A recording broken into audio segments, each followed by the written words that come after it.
we can get you to take your seats, it is 8 o'clock. Time to get this party started.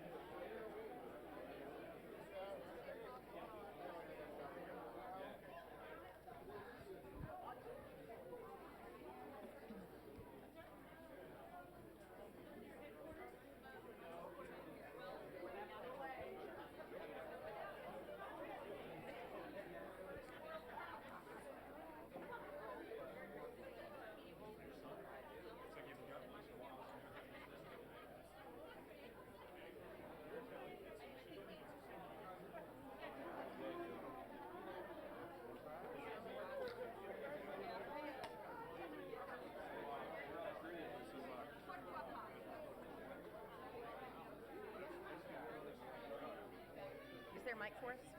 Yes, right.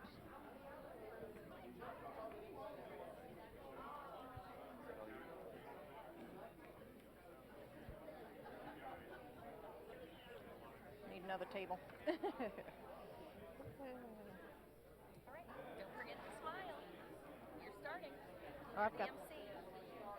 so I'll give you that. All right, good morning, everybody. Is your mic on? I don't think you're on. Yeah. There we go. Okay. So, Now you're on. glad to put it. Good morning, everybody.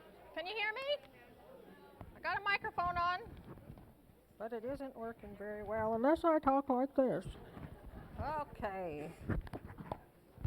All right, I'll try to speak up anyway.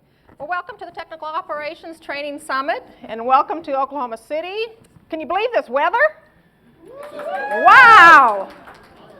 We're not in Oklahoma City. We must be somewhere else. It's always 100, 102, 100% humidity. Usually die here, so this is absolutely awesome. I'm from up north, so this kills me. So I love it. I love it. I love it. I love it. I am Karen Woodring. I will be your MC for this 2 days. I am at heart and soul an airway transportation system specialist. I worked in the field as a technician, so I know what you guys are going through. Been there, done that. I've been at the academy in the training arena since 2004, and I am now with the technical training. Sorry about that, technical training, and they call me a requirements lead. My title again is ATSS, but I am a requirements lead to help you guys and your folks in the field get the training that they need to do their jobs. Okay, we are here. Our theme is learning together, and that's why we brought you guys here. You're all from different areas, different fields, and all in the training community. We need everybody as a team to work together to make our training successful. We've kind of fallen back behind the curtain a little bit, as Tech Ops always does. Remember, air traffic's up here, Tech Ops is down here. Well, it's time to bring everybody up. Okay? Everybody for Tech Ops? All right. We have a little bit of logistics to go through. Of course, we need to know that this is live streamed, so watch what you say. You're being watched and heard all over the place, okay? When you ask a question, use a microphone. There'll be a couple people walking around with microphones, so please stand up. We'll get you a microphone. State your name and your location. Where are you from? So everybody will know, okay? And then you ask your questions. We'll do our best to answer them. If we can't, we'll get back to you. Oh, telephone. We have whiteboards. We'll have a parking lot, so we can put your items up there to get back to you, because sometimes we can't answer every question on the fly. We need to get a little research or get somebody else to answer the question for us. Okay? Restrooms. Right across from where you checked in, there's a couple of restrooms. If you go down the hall, hang a right, there's some restrooms down in the northwest corner of the building as well, because there's not very many seats in here. Meals, I know some of you stayed here, so some of you know where the cafeteria is. It's across the way in the building next door. We'll get you there at lunchtime. Don't worry about it. They got the cafeteria. Excellent food here. They've got really good food. Okay. Breaks, we're going to take a couple of breaks during the day. Only 2, that's all we're going to give you. Just kidding. But they are going to be about a half hour long, and this is where we want you to communicate, meet other people, socialize, and of course use the restrooms if you need to. You have packets that you were handed when you walked in. All sorts of goodies in your packets. Everybody's got a welcome letter.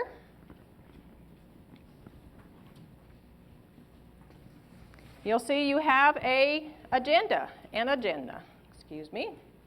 This agenda was built off of your comments on the survey that was sent out. So this is your agenda. This is what you all asked for. So this is what we're going to work on together. Learning together, right? So we're all going to do it as a group. One of our topics will be to discuss the strategy roadmap. Okay? So you should all have one of those.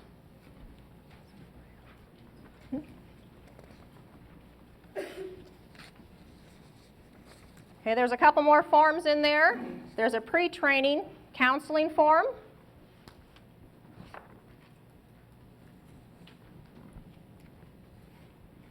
And here's a couple of very important forms.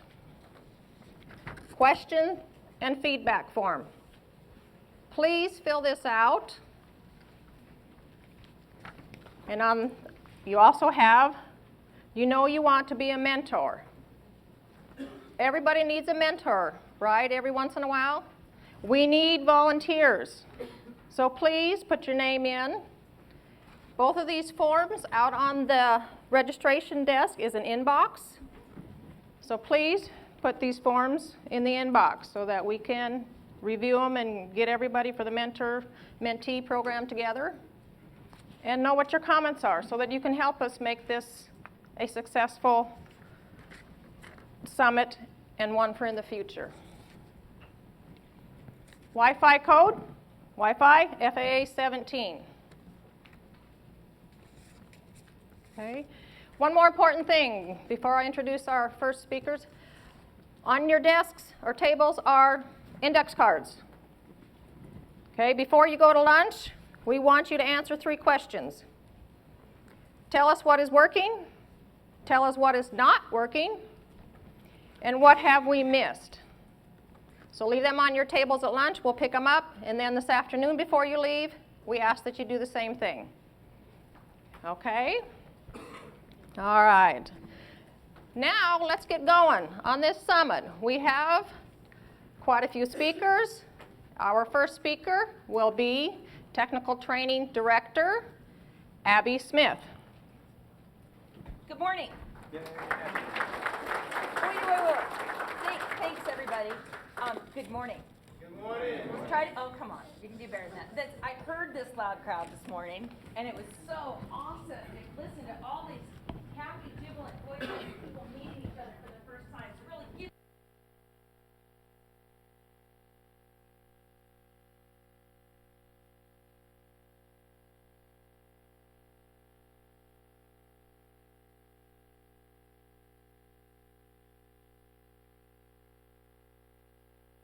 Hello? there we go. Okay. Hey, everybody that was live streaming, we weren't lip syncing in here. So the microphone wasn't live, but no one noticed because my voice is that loud. So sorry for our virtual audience if you couldn't hear to begin with. I'm Abby Smith. I'm the Director of Technical Training, and I was just welcoming our studio audience to this wonderful event. Y'all, it is an honor to have you here. Thank you for saying yes. Thank you for your willingness to participate actively, because this is a summit. This is not a death by PowerPoint lecture series. You're sitting at round tables because you're going to spend a lot of time in conversations. We did assign your seats, and it was very intentional because we're trying to create a mix. We're trying to put people together in groups to build the community, because we are learning together in times that are bumpy. What's the old Chinese adage? May you live in interesting times. Well, folks, we are. And what a wonderful opportunity to bond together to figure out the way forward that's best for the people we all serve. So we'll talk more in a little bit. Let me give you a couple more logistics things.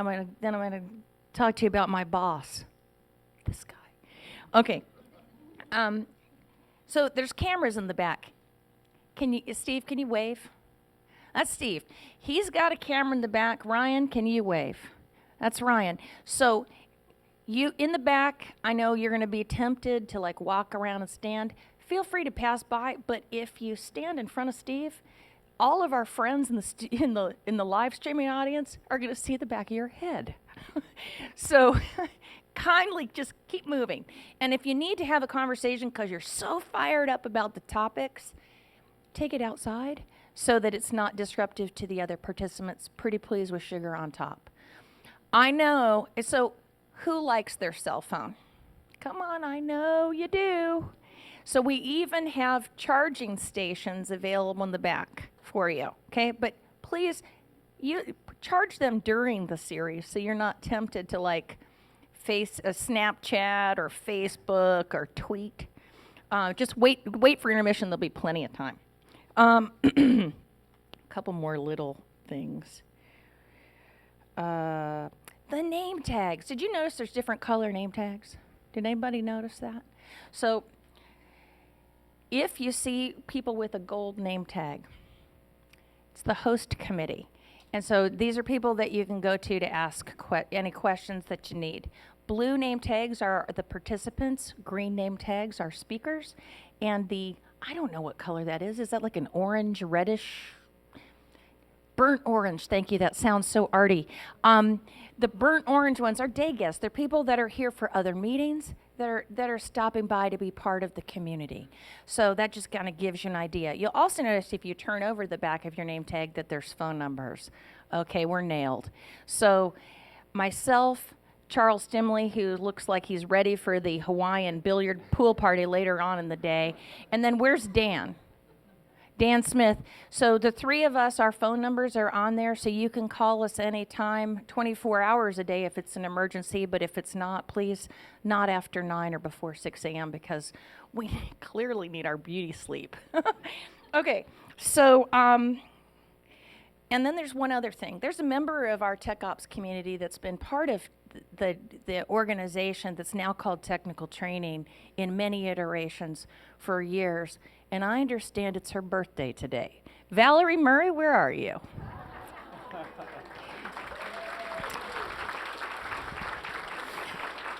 So nothing says good morning like a rousing array of happy birthdays. So will you join me in singing happy birthday to Valerie Murray? We'll make it really embarrassing. Ready? 1, 2, 3. Happy birthday to you. Happy birthday to you. Happy birthday, dear Valerie. Woo! Happy birthday to you. All right.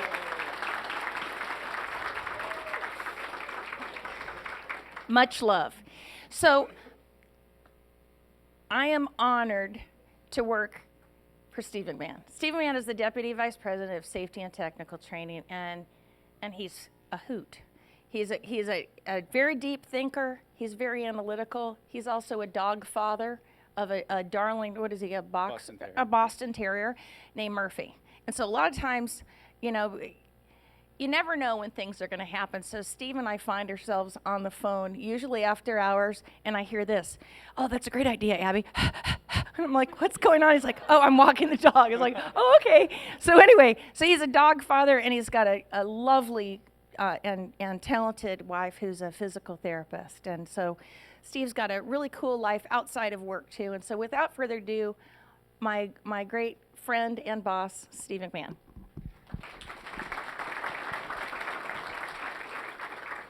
Thank you, Abby, and thank you, everyone. I have to say, it's not every meeting that you get to start with happy birthday. That was actually pretty cool. And I'd like to go back and talk about something that Abby mentioned very early in the conversation, opportunity. This is such a great opportunity for us to learn from you about your training needs, to learn a little bit about us within technical training and what we provide, what we offer, the technical expertise that we bring. We've put a lot of focus over the last couple of years to improving our curriculum, to improving our service delivery, and to evolve the training that we provide to the technical workforce. So personally, I'm really excited about the next couple days.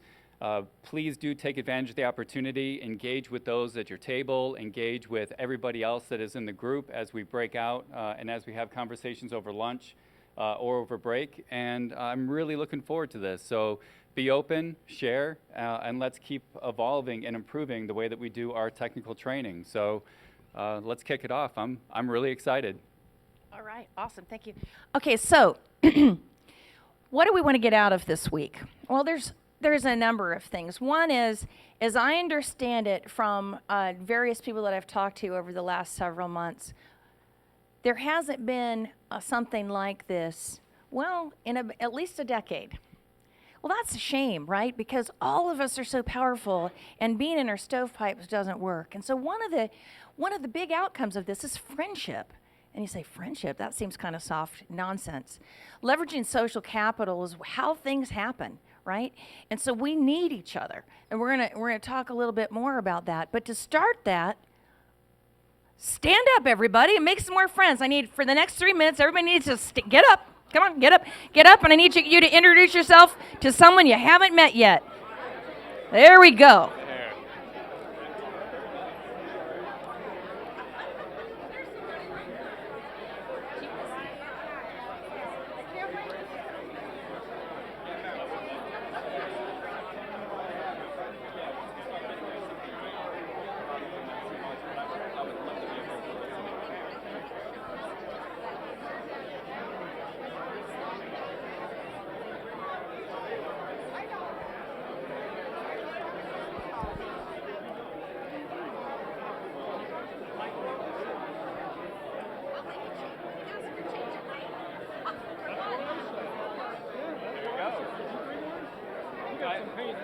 I brought a blue Hawaiian shirt.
Okay. Okay, party animals.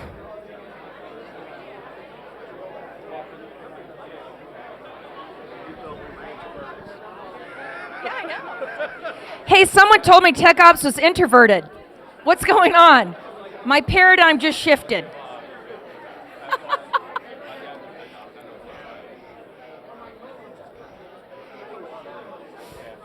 This is awesome. Okay. All right, chatties. You know, when I asked people to stand up, they're reluctant. But I should have put seatbelts on the chairs. This is awesome. So, hey, are you giving me a cue, Christy? Do we need to move further This way? Okay, I just wanted to make sure. So just so you know, for folks in the virtual audience, we're taped off, and so we live in this little boxed world here. And if you know me, I don't really care for boxes, and so it's kind of strange. And so I just was checking in to make sure we were okay. So we've got live streaming going on. We have texting ability, and that's really for our virtual audience. But if somebody is feeling like I'm just not having the courage to stand up, say my name, and ask my question, you can text it. And so there's text messaging 985-497-2051. And again, questions, answers, comments, concerns are welcome and wanted. And one of the things so Steve and I were at an executive offsite with Administrator Huerta and the other executives in April, I believe it was. And they had this wonderful panel of individuals that Michael was interviewing. And one of them was the retired CEO of Alaska Airlines. And he said this thing that I thought was just so powerful. He said, good leaders have the humility to listen and the courage to act. The humility to listen and the courage to act. So when we were talking about this summit, we said, you know what? The power that's in this room, we really have the ability, with all the diversity of thought, ideas, and experiences, to really go after what we need to help our folks. But if we're going to do that, we need to shut up, and for me, that's really hard, and listen. And Stephen Covey said, first you need to listen to understand, and then be understood. So before we go any further, we want to take the next 40 minutes to listen to what you have to say about what your concerns are, what your opportunities are, and what you need from us. And so our roving mic guys, the Dan Chuck Show, are there in the back waiting. And so we're just going to sit down and listen. And so Celeste is in the back looking. Celeste, want to give everybody a little hand wave? There she is. Celeste is taking notes of all of this, because part of what we want to do is make sure that this is a force multiplier. So this is being taped. These sessions will be live, but we're also going to take minutes. And so if there's questions and IOUs that we don't get covered here, we're going to take them back and follow up with you. Also, for those of you that are PowerPoint fans, all of the briefings, we're also going to send you with the minutes. So, and then links to all of the videos. So, without ado, who wants to start the conversation? Come on, I know you're brave. I just heard you all talking. We know you're not shy. Maybe when I start. Early adopter, the first follower. Go for it, Jim. So I think a lot of us. I'm not in the box either. Huh? Say your name. You can actually. So- They're going to film live. But Okay. You say your I'm name Jim and where Mayer. you're from. I'm AJW1. I represent Tech Ops Liaison for training. I think a lot of the input I get from the field is that our concerns for training are not being met by AJI, meaning that, hey, we really need X radar course or X VSES course, and then those needs are not being met. So we go through this training of the call for training process and saying, hey, I really need this, but we're getting back TBFM or something different. Thank you. He broke the seal. Who's next?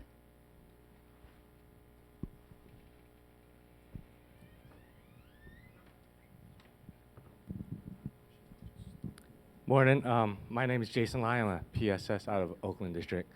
So probably out of everybody in the room here, I'm probably on the bottom of the totem pole. So I'm all right. Any other PSSs? All right. So my frustration with training is that we're not getting quotas from AJI. We have a bunch of new hires coming on board, and we do a call for training, and on average, I'd say we maybe get 40 or 50% of the quota requests. Pretty low considering all the people we have coming on board. The other thing we're having a problem with is we're getting new equipment, but you guys aren't giving us formal training. Appendix 5 says locally developed training. Well, we're PSSs. We don't know how to develop the training for that equipment. That's not our job. Should be the Academy's job or AJI's. Another minor thing is correspondence study. Getting books to our people, getting schematics. Also, getting the course completions into ELMS, so then they made the prereq so they could go to class next week. I don't know what's going on over there at correspondence study, but it seems like they're just doing their entries once or twice a week. I think they need help. I'm not blaming them. I think they're just short on manpower and stuff. But that's some of the things that I'm dealing with right now. So, but that's all I have for now, but I'll have more later maybe. I somehow believe that. Thank you so much. Thank you.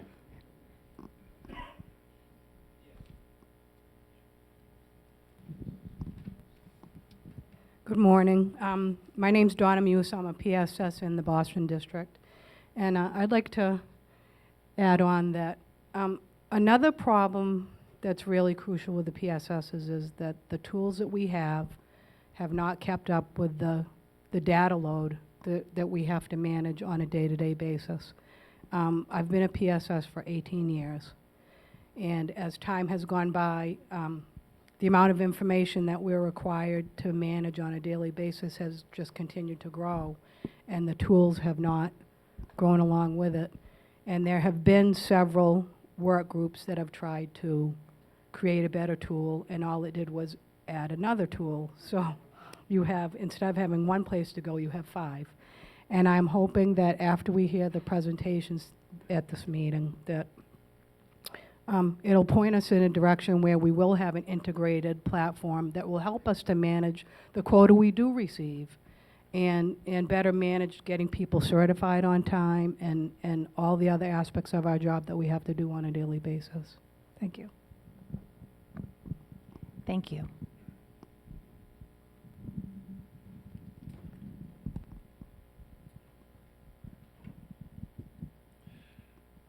Well, I thought. Sometimes it just takes a minute. Ooh. There you go. All right, so I'm one of the Brian sitting next to Abby. My name is Brian Nelms. I'm from up here. Yeah, I know, but we're holding your purse safe right here, okay? We got to sign. I work for engineering services out of Atlanta. I've been, my bosses have been nice enough to let me be on the detail for 6 months to kind of look at the training aspects of engineering services and how we can better obtain training for us and interact with people like Jim Mayer and AJI and AMA and other groups that are out there. And I just want to say, instead of starting off with something negative, is just say, yeah, I appreciate you guys doing this, because this is a great way for all of us to be able to get out and communicate with what our needs are and for you to hear what our needs are. So one of the big things that I've seen is, at least from engineering services standpoint, is looking at how we're training and developing our engineering staffs, not just technician staffs, but how are we going about developing our engineers to be those ones that are the technical experts when we're on the front end putting them in, and then on the back end maintaining those over the life cycle of the equipment and developing the new modifications and things like that. So that's one of the things I'm interested in is just that development and that need that we have as an engineer to be developed and kept up to the current standards that we have. And then one of those pieces is being able to get academy training or maybe develop other types of things that would be engineering centric. So.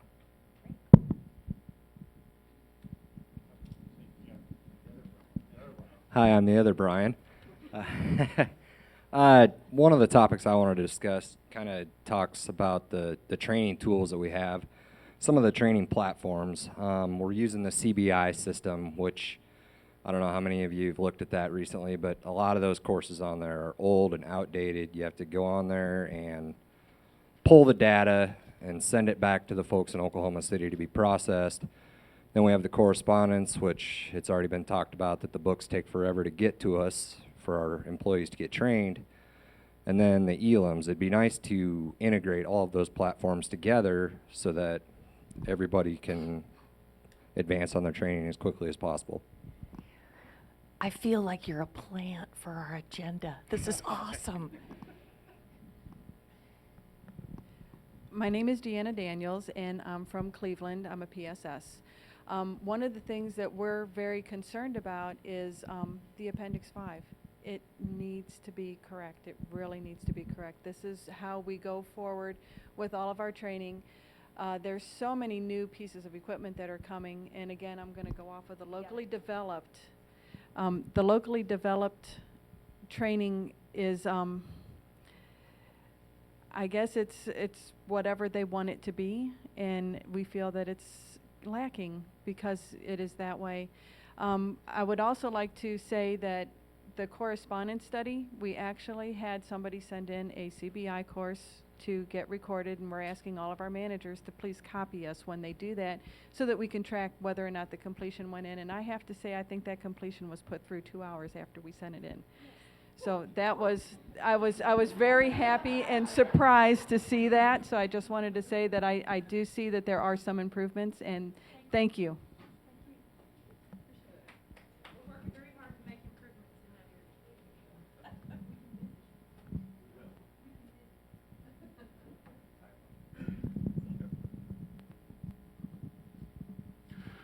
Morning, Tom Ferrando, Portland SSC, Frontline Manager. Through my travels for SoupCom, and a big shout out for SoupCom, yes, SoupCom. One of the things that was brought to my attention, and I wasn't aware of it, was our new hire and how we have to manage our new hires' training. And the reason I say that is that it's our understanding that for new hires, they get a priority for 2 equipment classes. So as managers, we want them to go to classes they're certified in. If we send someone, a new hire, to an air conditioning class or an NEIS class, that takes away their priority. And they go to the bottom of the list for training, for the rest of the technical training. And it's great to have new hires trained in air conditioning and, power distribution, things like that. But what we need them is for the meat courses, the Mausers, the ASRs, and things like that. So that's one thing that was brought up that I think that we need to address and look at. Okay, if we're going to have empty seats, well, I don't want to send a new hire to an air conditioning class when I'm holding out for that Mauser. So.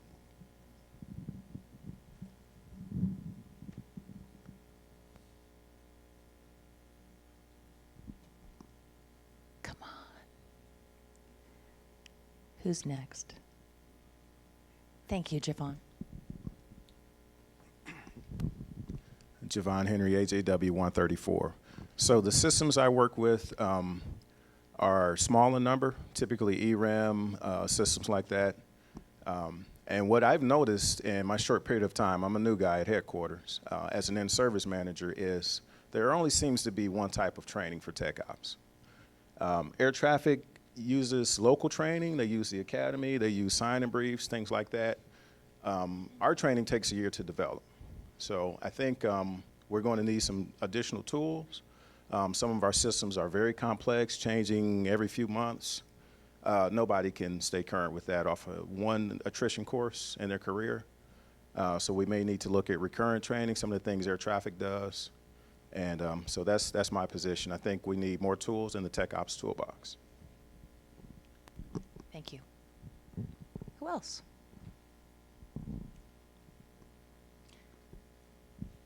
Thank you, William. William Bergman, pass ERAM, Article 13 rep. I just want to go off of what Javon was saying. I've been traveling the country now for the last year with this ERAM tech refresh, and the topic that keeps coming up is exactly what Javon was talking about, the recurrent training. Tech ops, myself, I'll use as an example. I had my ERAM training 3 years before ZDC went operational. 3 years. How many changes in a 3-year period happened? And now suddenly you're certified, go to it. Not gonna happen, not good. And out in the field, you have a tech, he's trained on a VOR.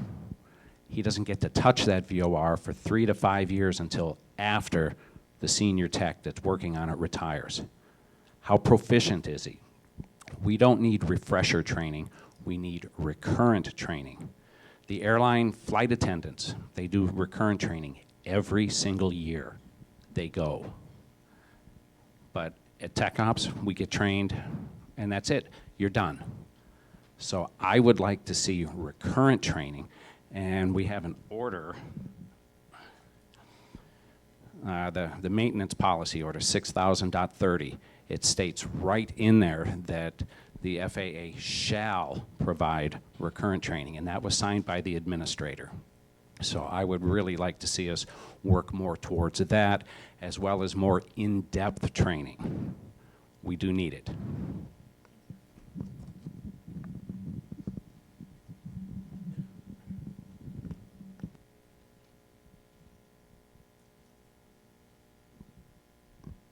Christy, have we gotten any texts? Who else? Good morning, everybody. My name is John Wozniak, Jr. I am from the Program Management Office. It's nice this morning to see so many friendly faces and a chance to hopefully make some more friends. What we are covering today is something that has involved me my entire 30 career. So technical operations, AF. So from one side of it, sat through probably 3 years of formal instruction at the academy and have seen the migration.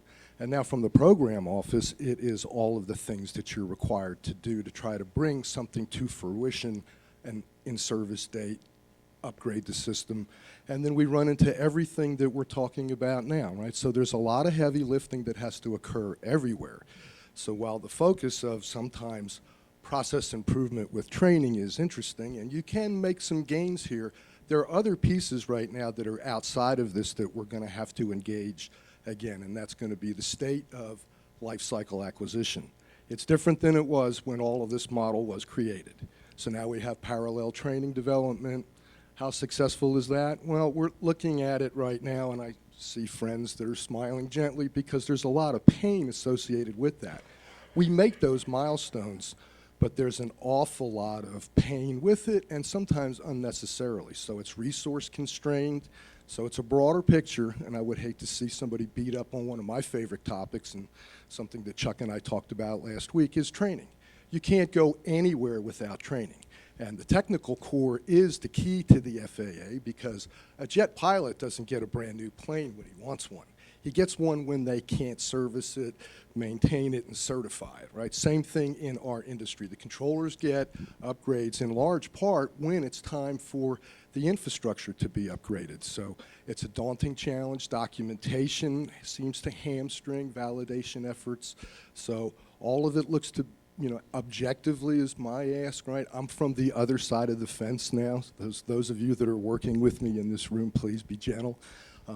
And we're looking to keep this as broad-minded as possible. Where something needs fixed, and it needs resources, right? I heard Brian talk definitively about engineering services training needs, often overlooked with the program office in their development. Why is that? Well, we're all of the stakeholders involved with them 5 years before when they cut the contract. So, there's a lot of maturing that has to be understood in the business model and have people available to do that.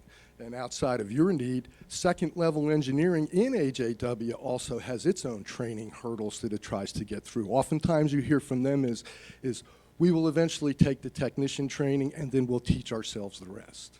So I don't know how successful that is, but while we're here, I would really want folks to think a little further outside the box and identify some of the dependencies on what makes training realistic. So with that, good morning.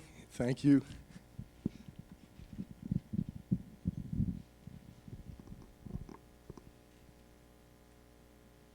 Anyone else want to say a piece? Why don't we take 5 minutes and in your table groups talk about your amongst yourselves for 5 minutes your biggest pain point, and then choose one lucky person to just from each table come up with what your biggest pain point is. We'll do reports after that. One thing, spokesmodel, and one thing. So I know there's plenty to talk about, so let's hear the noise turn back up in the room. Keep your seatbelts on, though, folks.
Folks, let's take about one more minute to kind of wrap and get your spokes model ready.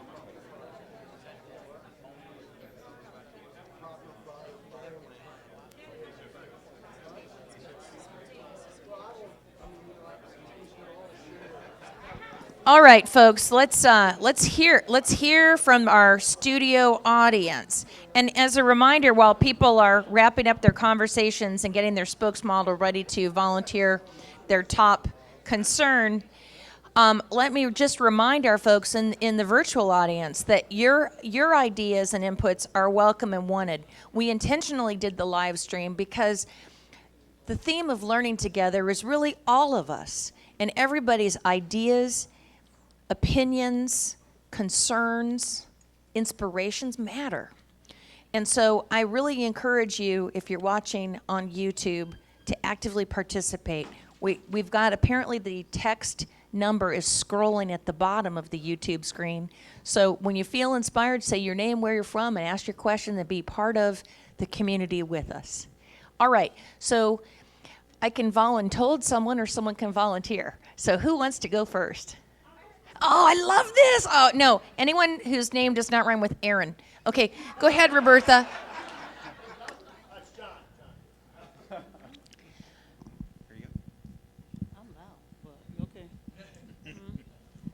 I'm Roberta Waller. I work in the requirement group in AJI. I'm supposed to for Table 9. We talk about local training.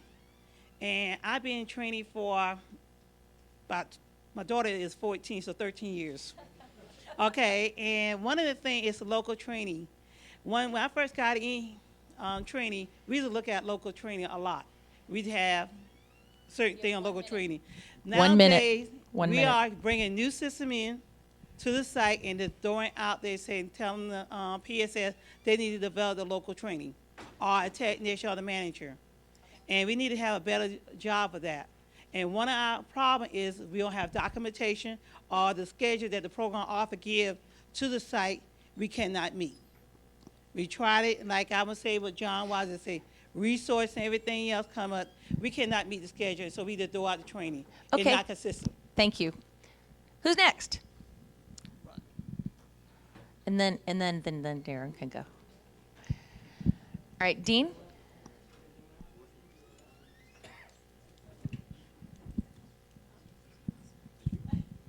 Hi, Dean LeGrand. I'm the PSS out of the Washington District in Leesburg, Virginia. One of the things that we got from one of our quantum management team members is the PMO sending out their schedule. Hey, can we not stand in front of the camera, please? Thank you. E1 quota is issued based on the waterfall schedule. The problem is that Jill and her group and Amy and Diane are issuing E1 quota out to the field based on that schedule. 6 weeks later, that schedule changes. Things get pushed back 2 years. You've got E1 quota hanging out there. It's getting jumbled and moved around. Then they give you more E1 quota for 6 months down the road. That schedule changes again, gets pushed back even further. So she's sending people to school 2 years before the equipment's even getting IOC'd. And then we're also fighting the problem, we're still fighting, sequestration. We're still trying to play catch up from that. Thank you. Darren? Yes, you do, because the people in the studio audience can't hear you. Or the people in the studio audience can hear you, but the virtual audience can't. Darren Catania, Central Service Center out of Texas, representing the best table number 6, just so we know. Concern we had is that we'd like to see us going towards a one-stop shop for all training matters. Right now, for training, we go to multiple offices. AJI, AJG, Civil Rights, AHD, we're all over the place. We'd like to have, and I don't know if it can be done or not, but someone doing all training. Think of like a hub on a wagon wheel and then branch off into different areas that you need to get support from. And maybe work with technology to have maybe one singular dashboard for everybody. Technical training, non-technical training, other stuff. There's too many products out there, too many people doing stuff. Coordination's an issue. Just something to think about. Who's next? Good morning. I'm Dana Wolf. I am the Technical Training Division Staff Manager in AMA 405. And our table had several items. One is the recurrent training, but also when we have the distance learning training, it's really important for us to have the ability to contact a SME or have someone present instead of just taking the course until we pass it. So if there could be some scheduled time where the instructor or SME could be available, and perhaps VTC, where they could actually have some whiteboard interaction like that, that would be the preferred method, so that we don't just keep taking it until we pass or struggle for answers or some clarification on the courses. We need more collaboration with Tech Ops during the training development, PSSs, techs, and PASS. Reassess the priority levels for engineering training, and we need it early because they are responsible for the installation of the equipment. Did I miss anything? We're good? Okay. Thank you. Next. Every table goes, by the way. We know who you are. Good morning. My name is Bobby Simpkins. I'm the OSM for the Jacksonville District. I'm on detail to AJI to help out with the training process improvement. Our table talked a lot about resources, and one of the things that we also discussed in that was that the NAS is an extremely complicated beast, to say the least. We have over 500 classes taught at the Academy, and that's because we have so many different types of equipment in the NAS.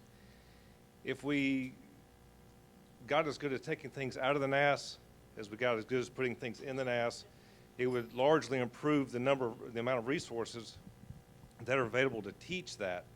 An example that I gave is we have equipment that's over 50 years old in NAS, NDVs. We worked on a team a while back. I'm trying to get some of that stuff out. But we're continually bringing in and teaching the old at the same time, and it never goes away. So if we could focus on making the NAS less complex with so many different types of equipment, you would have the resources to train the newer equipment and keep everybody trained instead of training such a broad spectrum. So that was basically what we had discussed. Thank you. Next.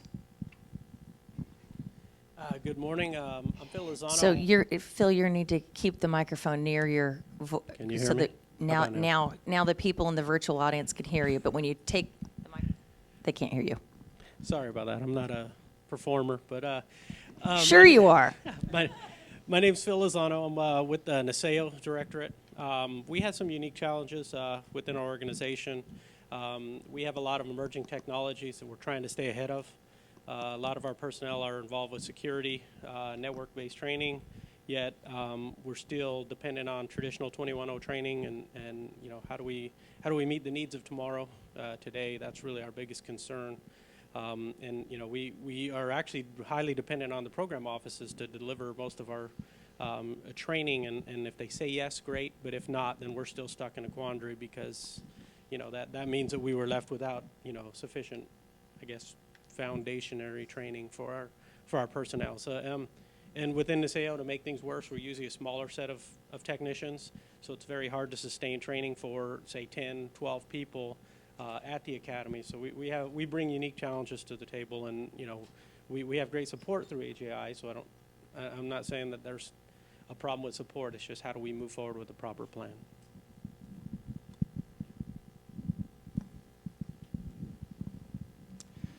Good morning, everyone. I'm Joe Freiberger. I'm the manager of the en route automation section at the Academy. At our table, we talked, like you guys did, about resources. That seems to be our biggest issue now. We're trying to figure out ways to more effectively and efficiently train people. We're going to ELMS more. We're currently, my section, we're doing Unix and networking in Blackboard, and we're trying to do some stuff with other venues that we can use so that we can reduce expenses and not have as many people come into the Academy. This board you see on the wall over here gives you an overview of how many courses we have and how they interact with each other. There's prerequisites to get to one course. You may have 3 or 4 different prerequisites to go through. And so I would encourage you when you have some time just to kind of peruse that, and you can see the enormity of the tasks that we have at hand. But the resources is the biggest issue. I can bring it back to my section. I had 14 instructors 4 years ago. Now I have 10. And we're still trying to do the same number of classes. We're trying to, continue to teach as much as we can. And I will give AJI credit that they're trying to bring in contractors to help with revision. Revision is the biggest problem that we have because under the current 3057, the revision process just takes too long. And in my section where we have ERAM, those of you who know anything about ERAM know that it's changing every 3 months. And we're having, by the time, in fact, this just happened. We have the maintenance course that we teach.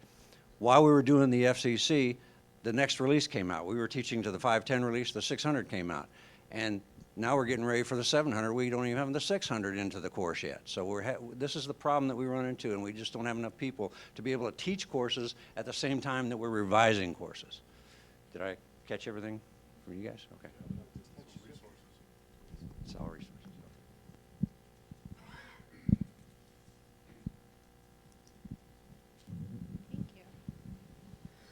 Hi, my name is Krista Jepson. I'm the OSM for Anchorage District. Unfortunately, I monopolized the conversation and didn't get to really hear anyone else's problem, but mine was. And then we had to move on. So mine was the acquisition of AQRs, so additional quota requests. It seems to be kind of a pain point for our district, and I'm sure some other ones as well. I don't know if maybe Jason could talk to that, but the 90-day wait, it seems like it's too short. My PSS has told me to bring this up, and maybe there's a better process that could be managed that way.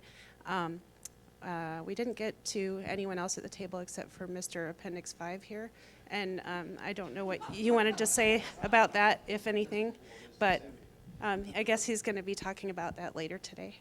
So thank you.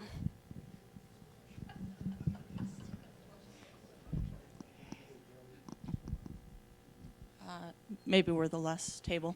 My name is Christy Fischel. I'm a program support specialist in Indianapolis.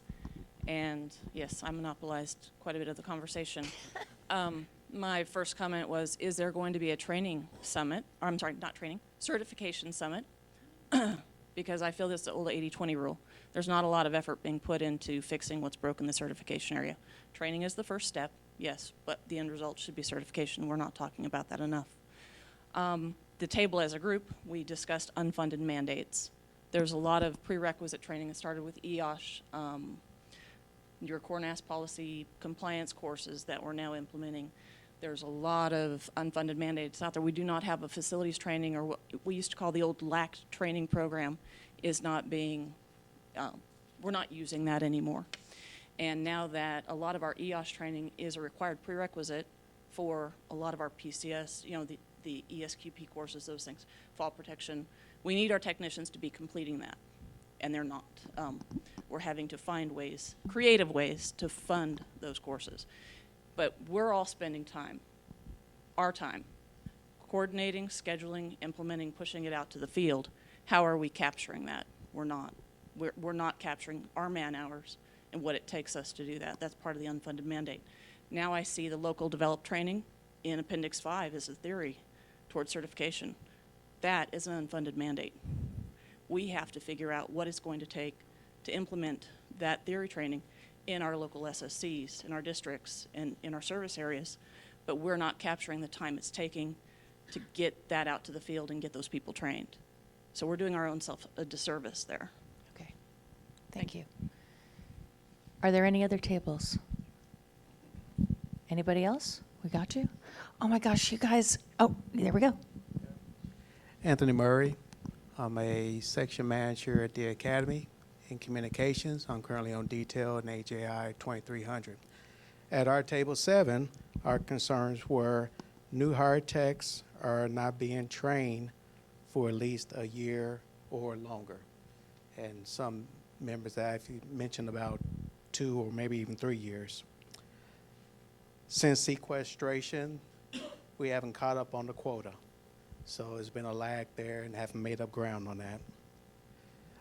Center training has been greatly impacted due to two reasons. One, that those courses are typically longer in the automation arena, so the academy can only offer so many a year. And also the problem was that lower level facilities may be bumped due to priorities. So individuals may get bumped 2 or 3 times. So that can be a great impact. And also, those are the main ones. So, thank you.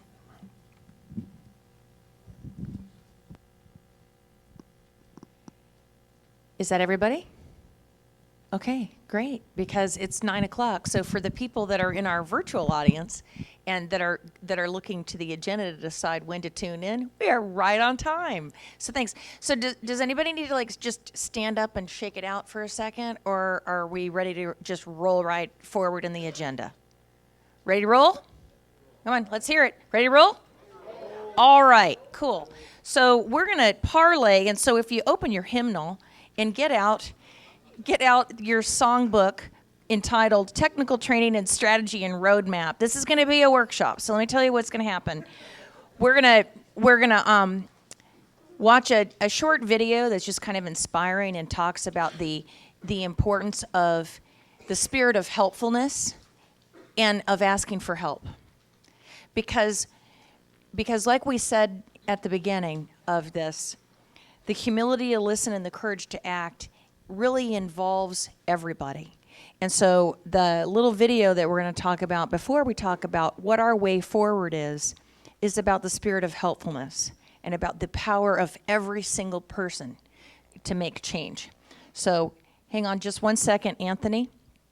Then we're going to talk about the strategy and roadmap. How many people you can come clean. Who read it?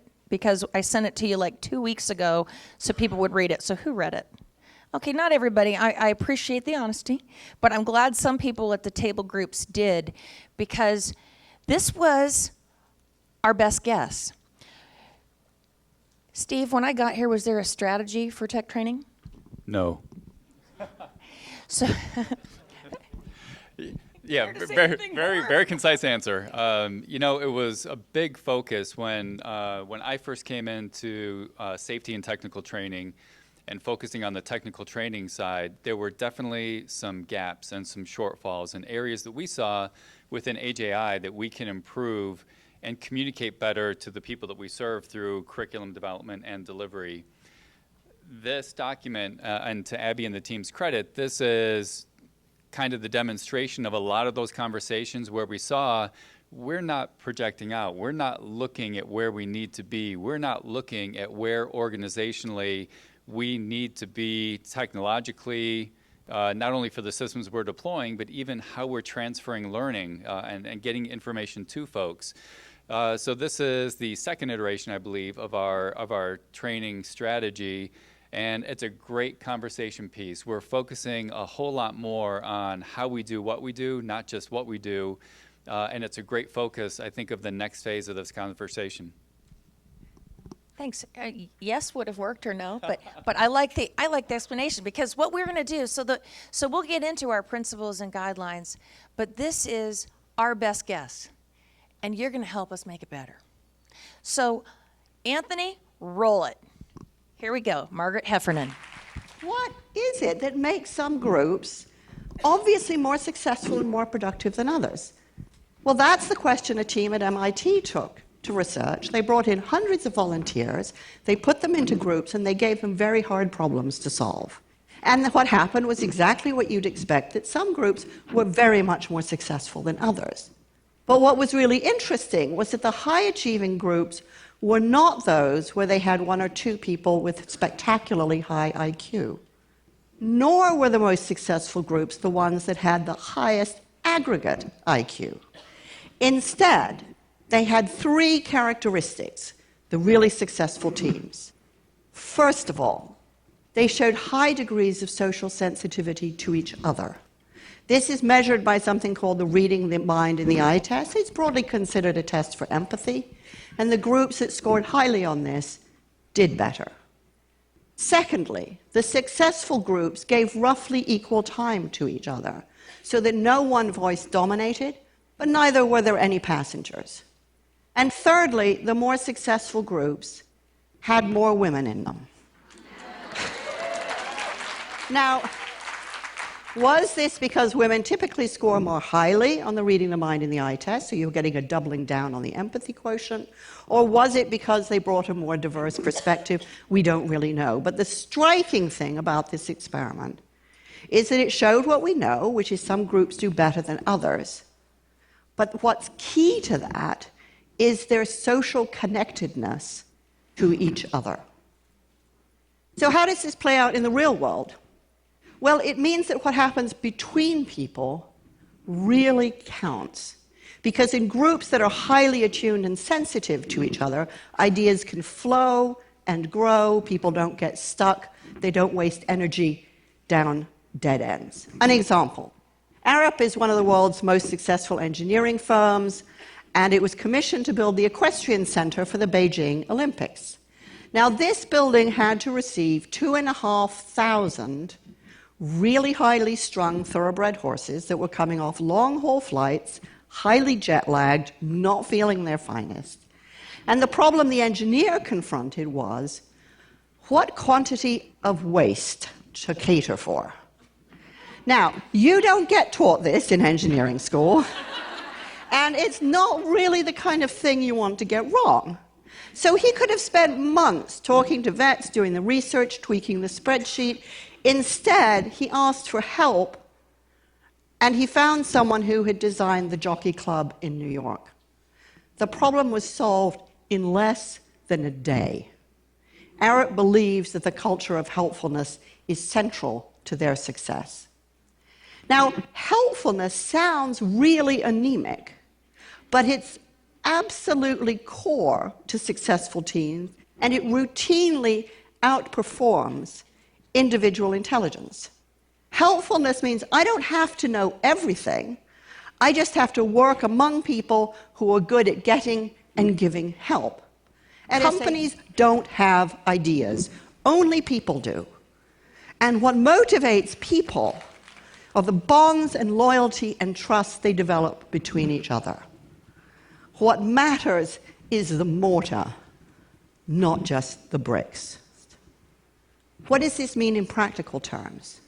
It means that time is everything, because social capital compounds with time.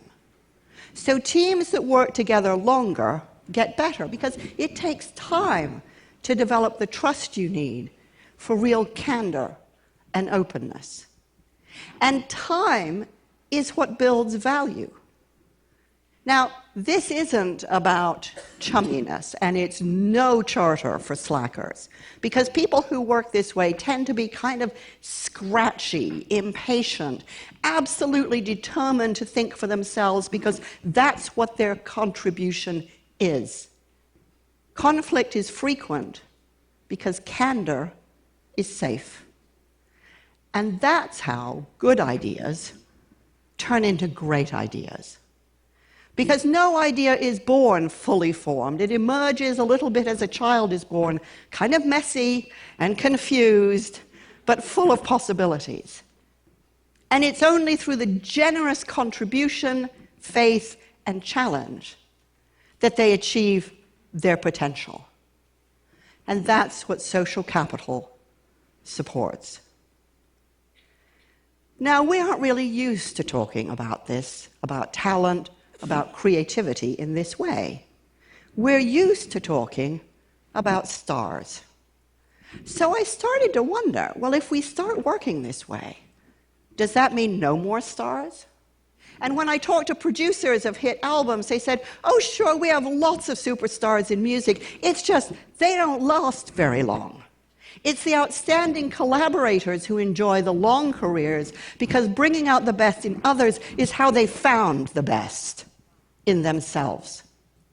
And when I went to visit companies that are renowned for their ingenuity and creativity, I couldn't even see any superstars, because everybody there really mattered.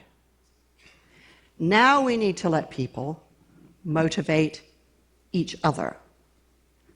And for years, we've thought that leaders were heroic soloists who were expected all by themselves to solve complex problems. Now we need to redefine leadership as an activity in which conditions are created, in which everyone can do their most courageous thinking together. We know that this works. There was a lot at stake then. And there's a lot at stake now. And we won't solve our problems if we expect it to be solved by a few supermen or superwomen. Now we need everybody. And because it is only when we accept that everybody has value that we will liberate the energy and imagination and momentum we need to create the best beyond measure.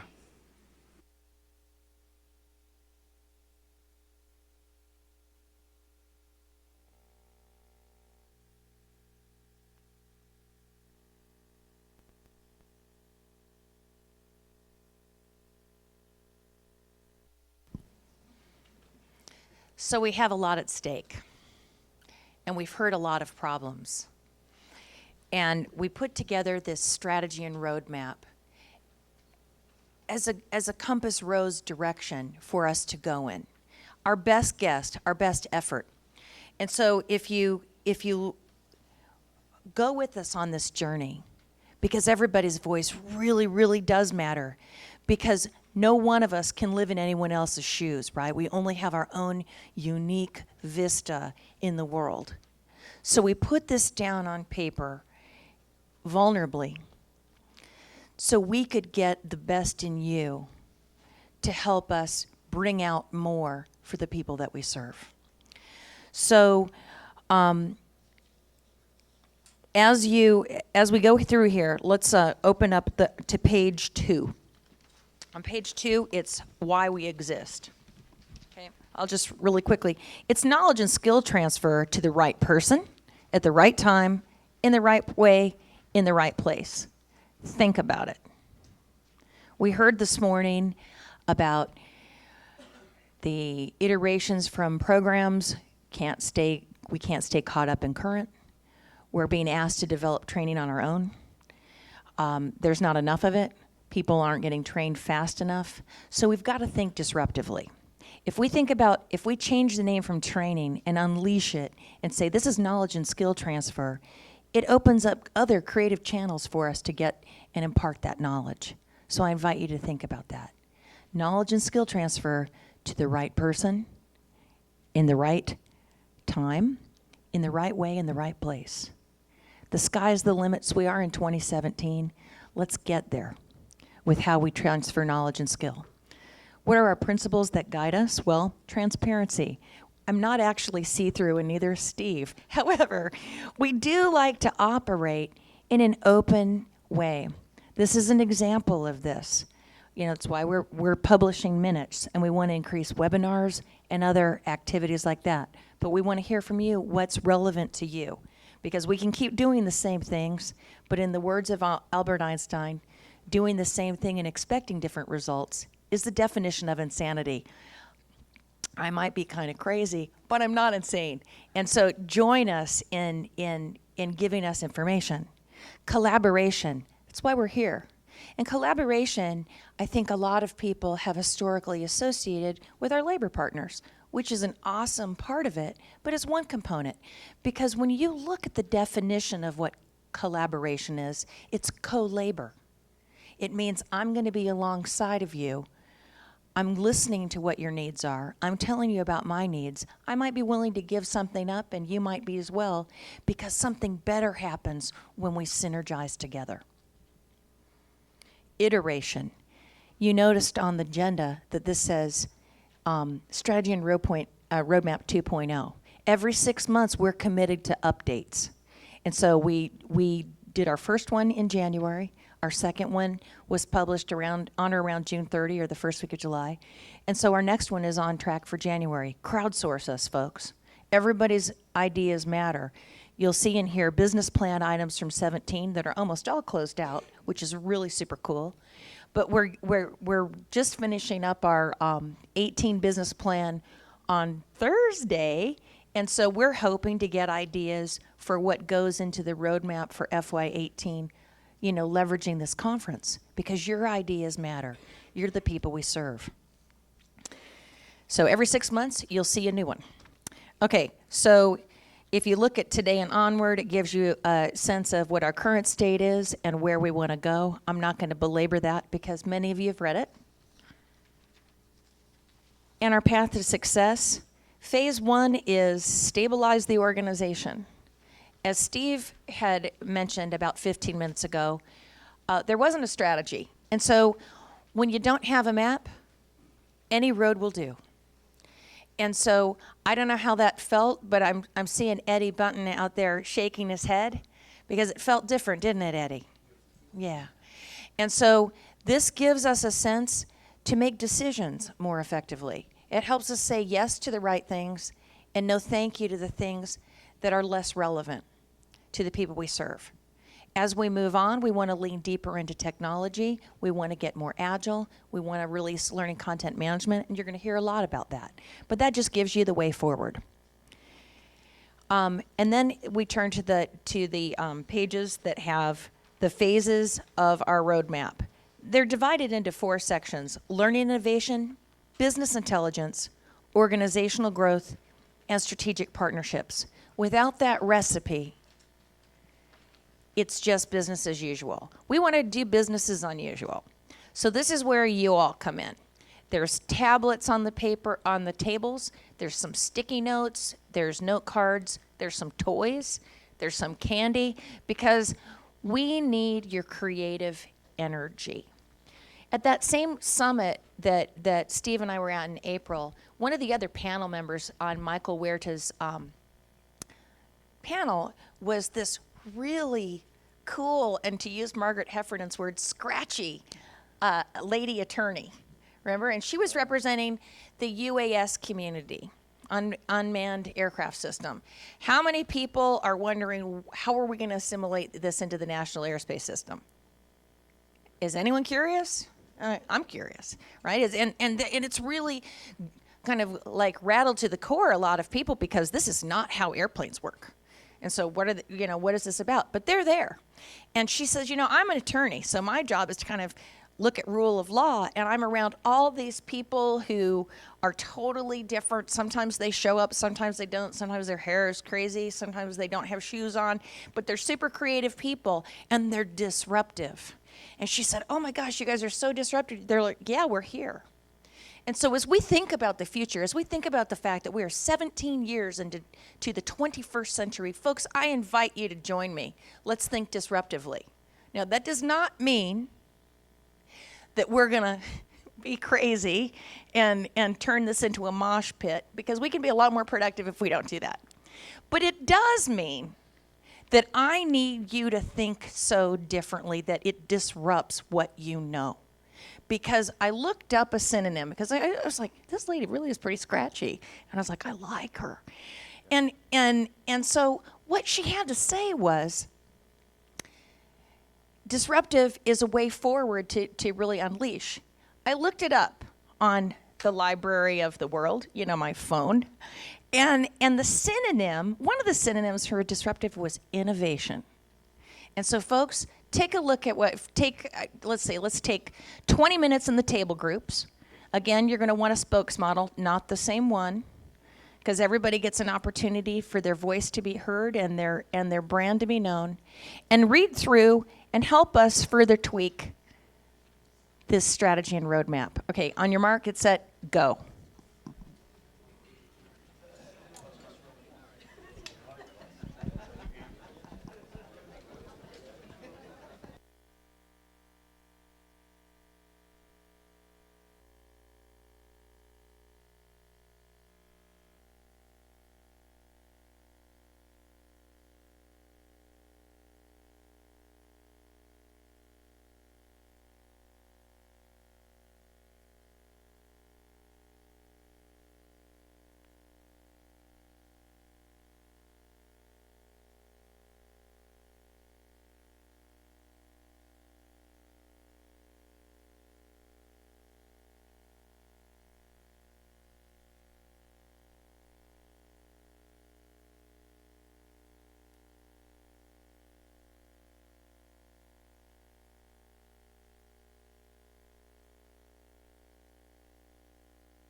So you're welcome to comment on any of the phases, any of the document.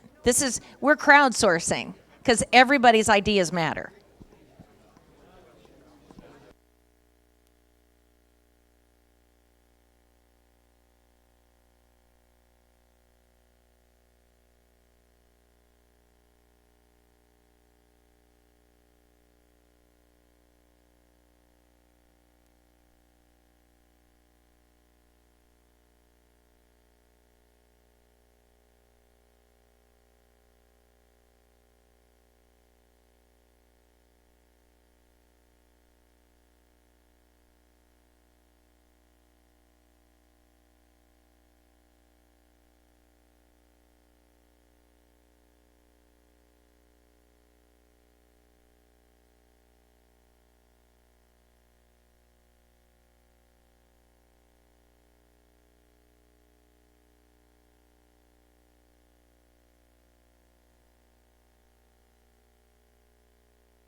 So this is your 2-minute warning. So get your spokesmodels together, not the same one as the last table round, and we'll convene in about 2 minutes.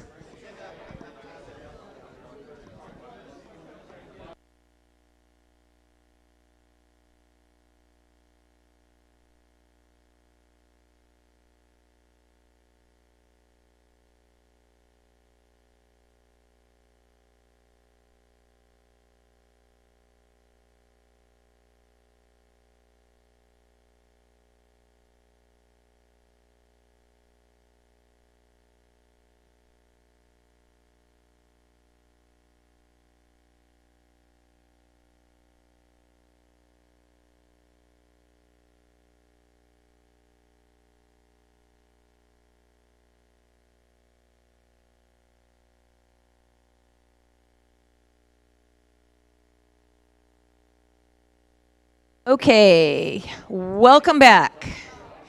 So if we can do a little clean, Chuck, if you could just clean sweep to get folks that might be refilling their coffee back in, because coffee break is going to be after this in about 20 minutes. All right, so ladies and gentlemen, members of our esteemed Tech Ops Training Summit family. Did you have some good dialogue? It sounded like it. There was good chatter. I saw a lot of leaning in. So I'm thinking that that was productive. And again, thinking about what Margaret Heffernan teed up for us all is this concept of asking for help and being helpful and leveraging social capital, which we're building. And we're building trust and we're building shared understanding. And this is how we learn together. So do we need voluntold or we want volunteers? Or should we go in reverse order with table 10 starting first? That's what we'll do. Table 10, do you have a spokesmodel? Okay, the spokesmodel is returning. I use the term loosely. Okay, name, where you're from, and what you learned from your table groups. Okay. My name is Alan Dalzell. I'm from the FAA Academy in Oklahoma City, and I'm glad to be here. What I've learned, I guess, from our guys is we're kind of like, what is the theme to begin with? You know, what's working, what's not? You know, some of the issues that I could see was that we've got a bus moving here. We kind of stayed with the bus theme, right? So we got a bus here that's rolling along, and we've got a flat tire, and we have to change it, and it's not stopping. So we got to figure out what is working, okay? And then someone brought up, to keep with the bus theme, was, you know, we have other buses out here that are functioning and they don't have flat tires. We don't need to work on those. So sometimes we attack things from a big macro standpoint and, you know, we start fixing things that aren't necessarily broke. So we got to step back and we go, so, you know, from the TED Talk, you know, we got to put things in action. But we got to be real careful that we don't jump on something really quick and put it in action and realize that's not the problem we're trying to solve. So I think we need to step back sometimes. I think things like this are great because, again, from the TED Talk, it does take time. It takes a lot of time in collaboration and building those trusts so that people can really get their thoughts and creative ideas out on the table and not be afraid that, you know, someone's going to put them down and say, that's screwball. Don't be thinking that way. Because the reality is we have real problems, and we have real problems to solve. And if we're going to solve those, everybody needs to have a voice in saying what they see from their perspective. And from my perspective, in the FAA Academy, you know, I can see what's working. I can see instructors in the classroom that they're doing their job, and they're doing it, and they're on fire to do their job, but they are hamstrung a lot on the revision effort and the development of changes that are going on and being able to articulate those changes and what's happening. Yes? Just in the spirit of time, it was 2 minutes. And so Okay. Can you summarize for us? You're clearly Okay. passionate.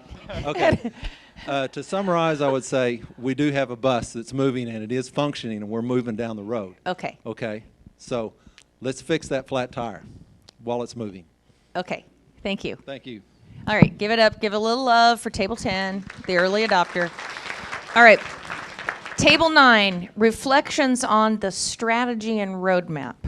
Thank you, Abby. Thank you. Alan, I think you were meant to be the introduction to me because we were talking about phase 1 and learning innovation. And that fits right in line with what you were saying. So no more than 2 minutes. 2 minutes. No more than 2 minutes. Just say time up. We got some chatty kids here. Just say time's up. Oh, anyways, okay, there you go. What I was sharing at our table, what we were sharing at our table was the fact that the FAA Academy is a resident training institution. That's why it was established, to minimize outages in the NAST, to minimize the impact of systems that are not necessarily designed for training, not ruggedized to the point where you can conduct training out in the field without affecting operations. So, the fact is that the way we're structured for learning at the Academy is theory and reinforced with hands-on training. That's the best, most effective way that's been going on at the Academy for years. Am I right, Conley? Yeah, that's the way it is. Now, to say that we're going to innovate and put everything we can online really destroys that model. It really does. Unless you have huge capacity, and Roberta was talking about a system that they put Blackboard training on, but they go to the resident lab 1 week after they complete that training, not 2 months later. So if you have that lag, then there's going to be problems. And that's it. Thank you. It's too bad he's not passionate. All right, awesome. All right, who's next?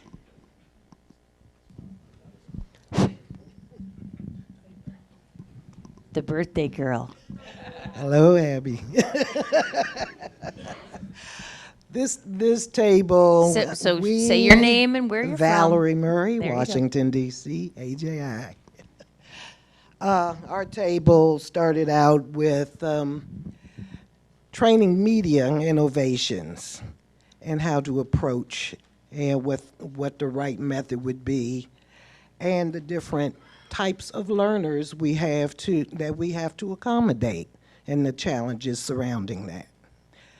Then we went from there into the call for training and the distribution of quota and how that is accomplished and the changes there that happened during that period of time, and the things some of the PSSs have to do to make sure they get the quota that they need. So there was a lot of collaboration, a lot of good information that came out of the discussion, and a lot of check boxes that still have to be thought out and collaboratively discussed, and to make more changes and more improvement to the training process. Give him some love. Table. She's like, no. 7. My name is Brian Leffler. I'm from the Renton, Washington Western Service Center. So our table kind of tied into that same theme of the learning innovation, utilizing different means of providing training. I know multiple of us have taken our degree programs online.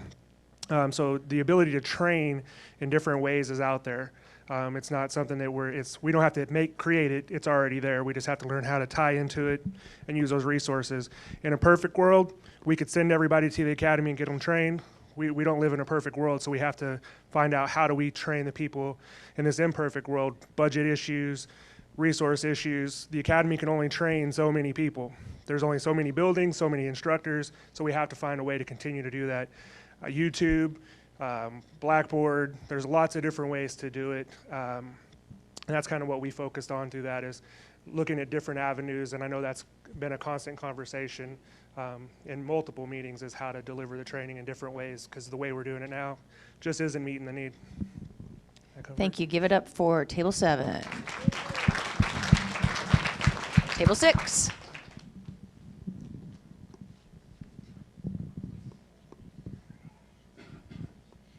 Good morning, Michael Flynn, Renton, Washington. I'm here on behalf of Western Service Area SUPCOM.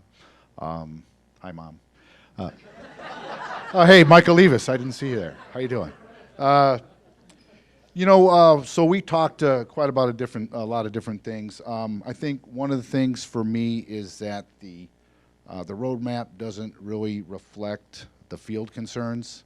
And Allie pointed out, she said, try to see your pain in there. So I need to kind of reconcile that with the roadmap a little bit more. But I couldn't see where are we heading? And what does that look like at the field level to the SSC manager, to the technician? You know, how can I see a technician, a new hire plugged in? What does training look like for him over 3 years? Schedule-wise, availability-wise. I didn't see that there. I also thought it's not that complicated. We've been doing this for 50 years, training technicians, and there's a whole lot of problems we're trying to solve, and we're not probably going to be able to solve any of them, or all of them, I mean, but which ones are we trying to solve? And then Darren provided me with some notes, and I think he wrote it in Italian.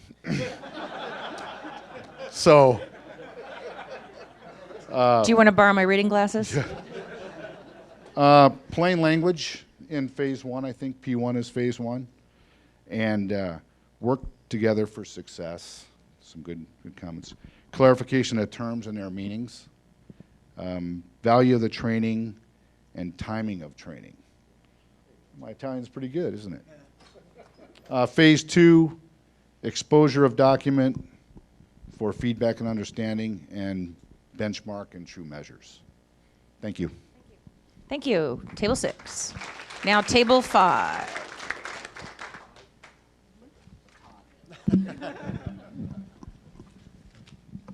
Good morning. My name is Minas Roros. Minas is my first name. I'm in AJW Technical Operations and Headquarters.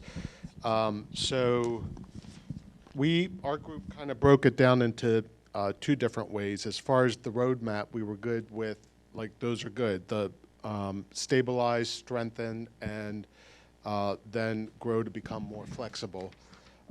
As far as, we kind of just stopped on phase 1 because of the time of the strategy.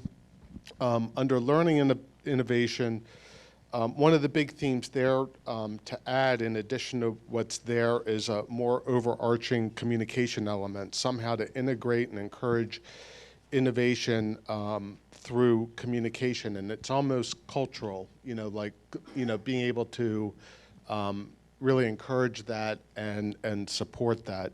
Under business intelligence, a couple items there. One was connecting the dots. We felt like there was a lot of different initiatives in training, and often we don't know what other organizations are doing. So there's opportunities to get some synergy and collaboration with the different organizations if you know what they're doing.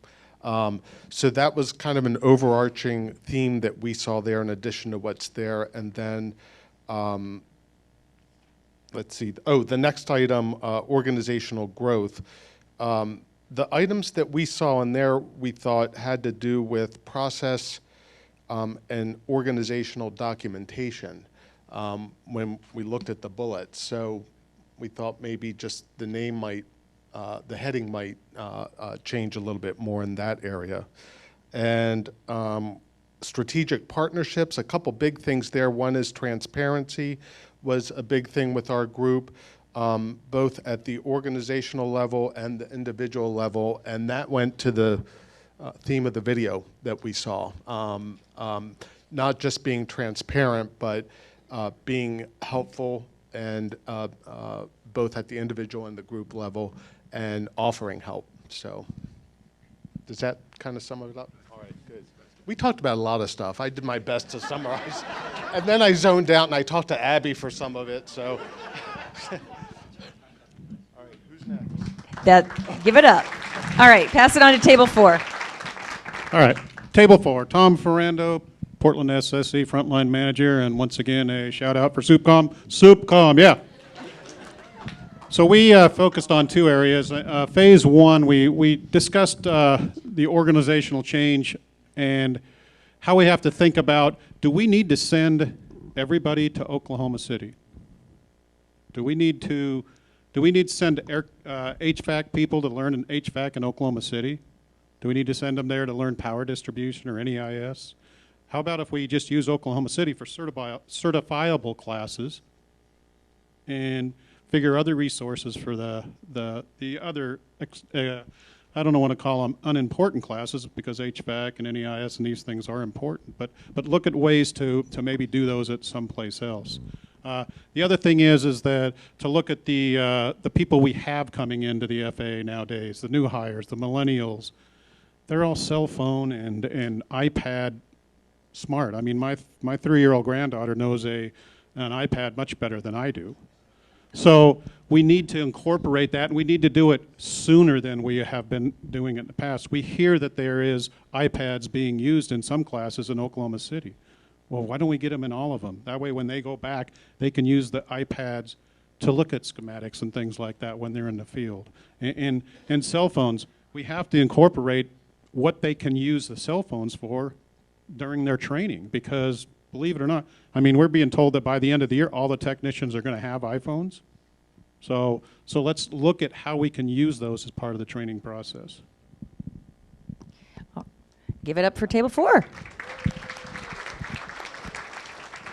All right, table 3.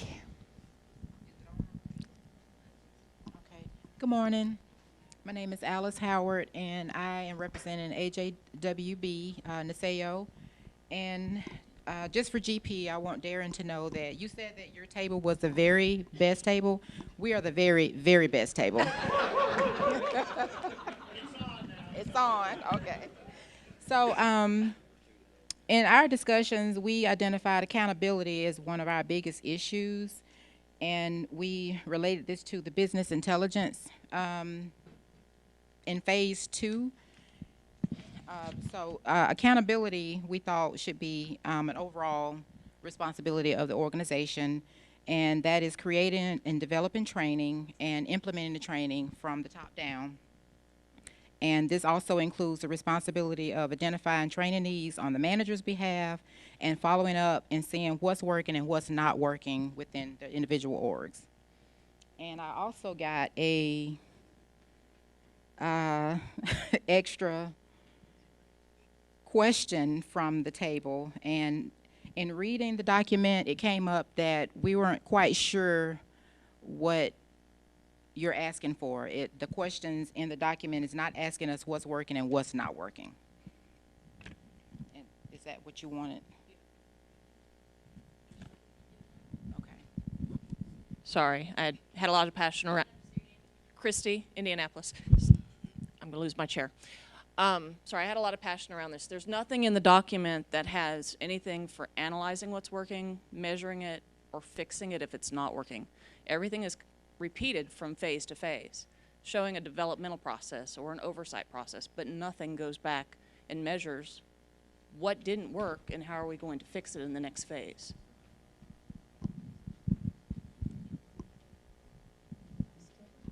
So we need to give some love to table 3 because they're the very, very best table. Is that right? Okay. Wait, no. Different spokesmodel. You can't. I tried. I really tried. It's accountability, man. All right, here we go. Oh, another quiet wallflower is going to go. There we go. Good morning. Good morning. Thank you, Bob. Appreciate that. Phase 1, Phase 2, it appears that you have worked all this out, and it is metered across the board, and it shows progression. So my assumption is you've already took accounting on what was and not working and then provided this for us to look at. So first 2 look great, right? And then the transitional model carries it out into the outlying years. The one thing that we looked at that ties to a lot of the passionate items at this table is funding. You don't have any notation anywhere in any of these environments where you are involved with the people that have the cash, right? That's the program office. That's your 5-year in advance planning to make sure that you get your training wedges in, that you know what the TOM process is going to look like. You've counted up how many instructors to handle the big bubble load, how many contractors you have to plus up for. Can Keybridge really deliver that many? You got all those things, but at least you're well in the planning cycle. So funding streams is killer because all of the rest of that leads to everything that we miss. Where do we get confused later in the process is where's the funding? Oh, we didn't fund you guys for that piece of training.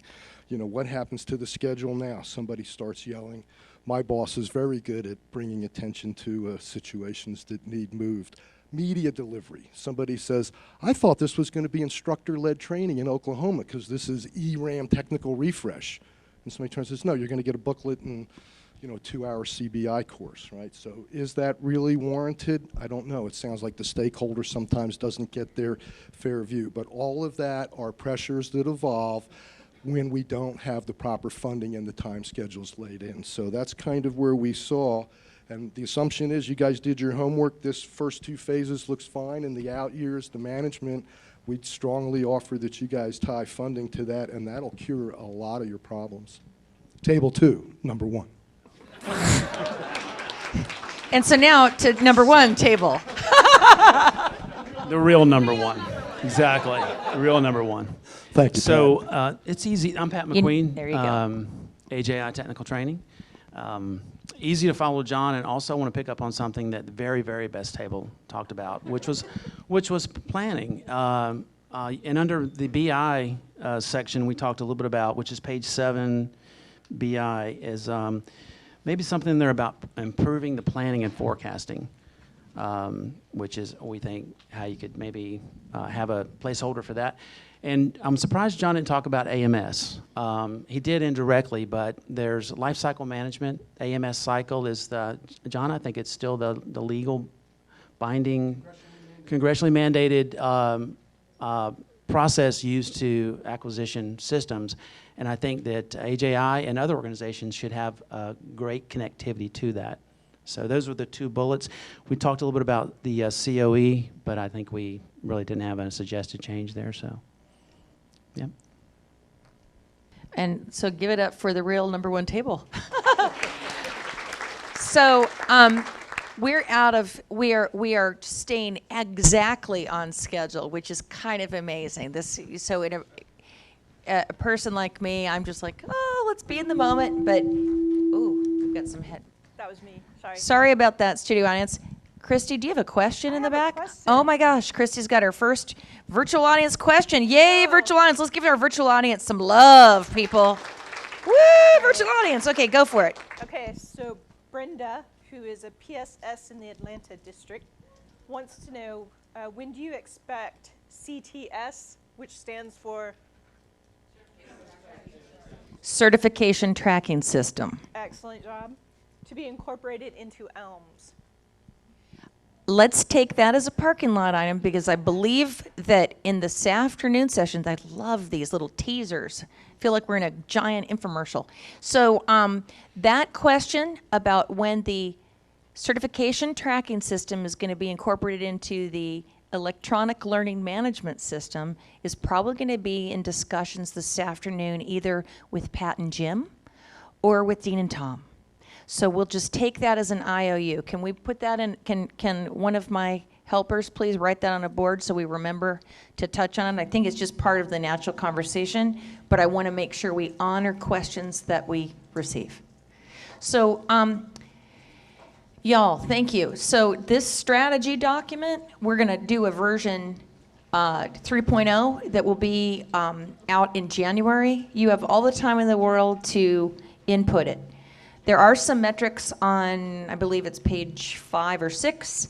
If you have ideas for how we measure those more effectively, I welcome them. Again, the FY17 were mostly our business plan goals to tie planning to our strategy. So if you want to influence our 18 business plan, come write me a note real quickly, because we're going to finalize we're going to bake our business plan in on this Thursday and then send it up to Steve to get fairy dust and blessings.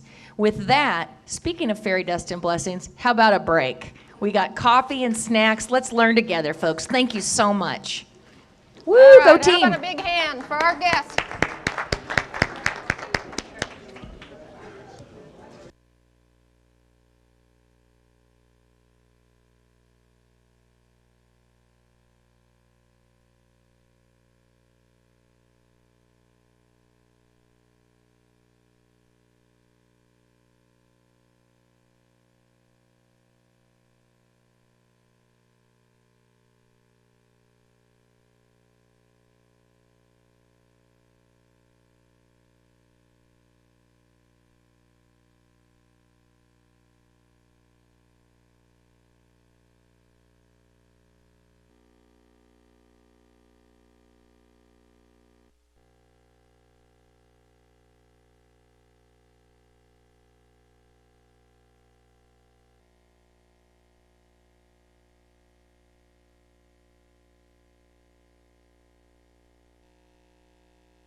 we get everybody to start sitting down again?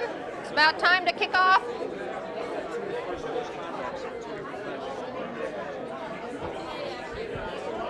Go sit down. Hurry, hurry, hurry, hurry. All right, everybody, take your seats.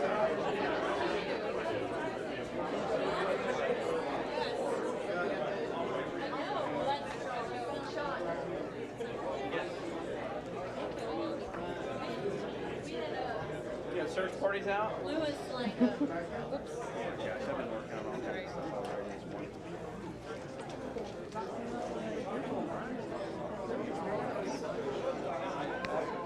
Speaking of, what are you talking about?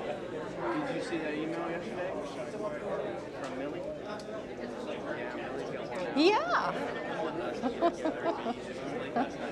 We're just about there. Tables are filling up.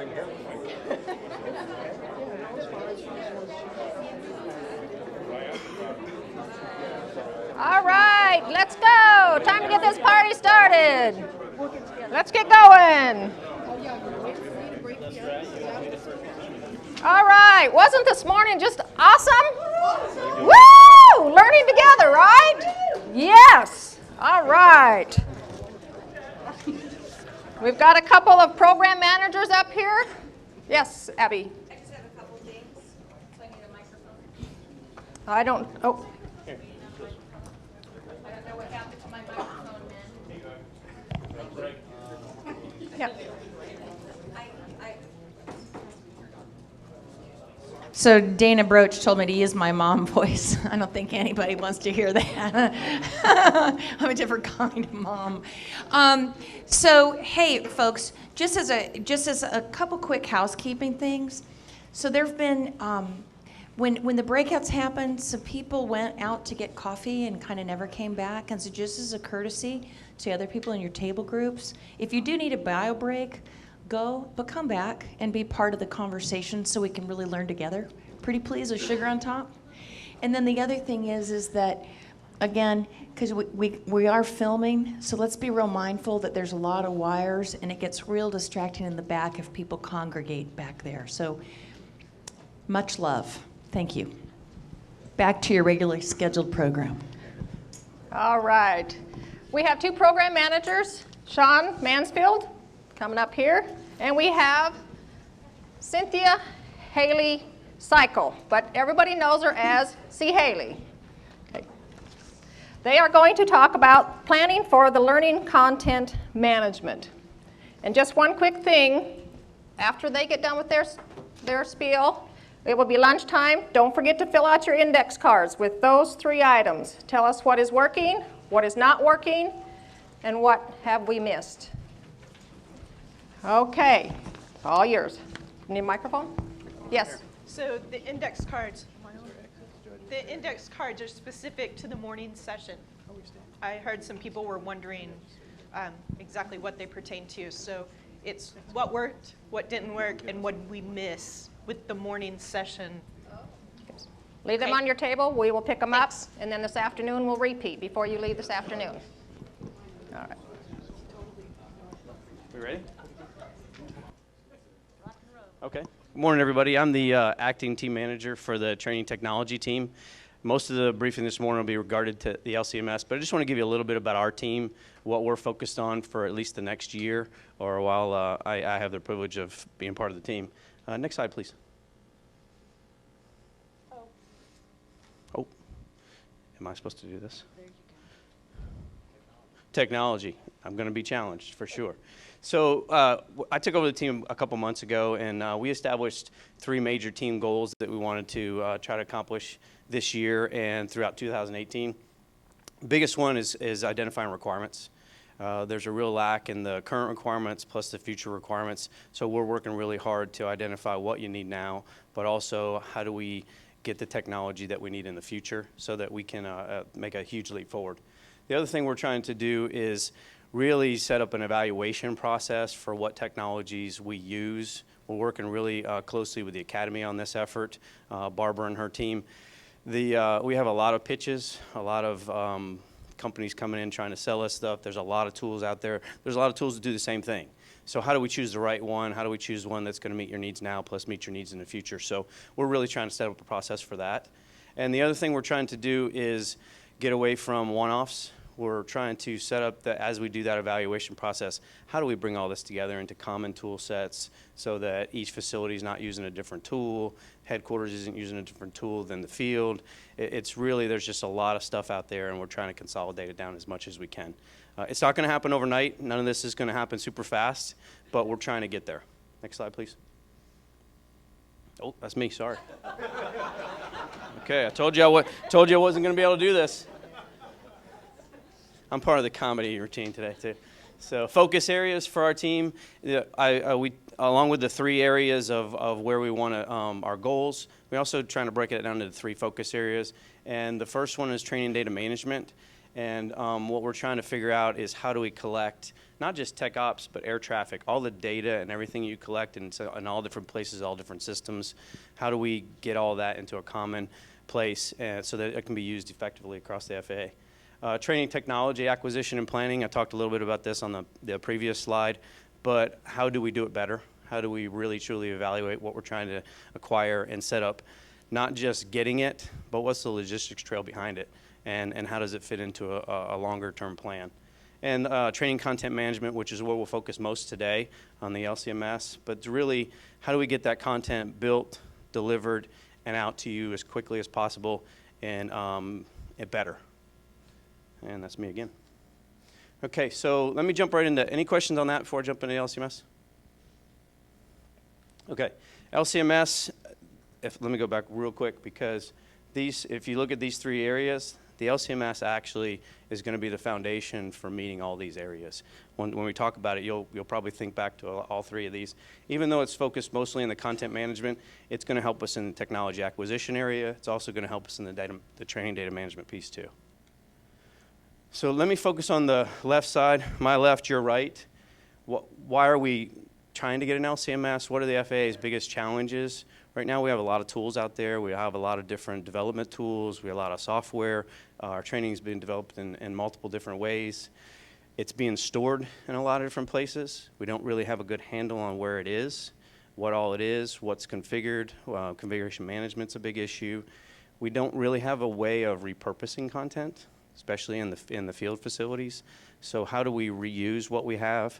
How do we find out what's already out there? We don't really have a good way to do that. We're really way behind in where industry's already gone for content management, and we really spend a lot of money in rework. When a course needs to change right now, we have to change the whole course. We don't have a way of just changing the pieces that need to be changed and repackaging and put that out. So what's the solution? Well, we really need a learning content management system. What it's going to do for us is it really handles all of those aspects.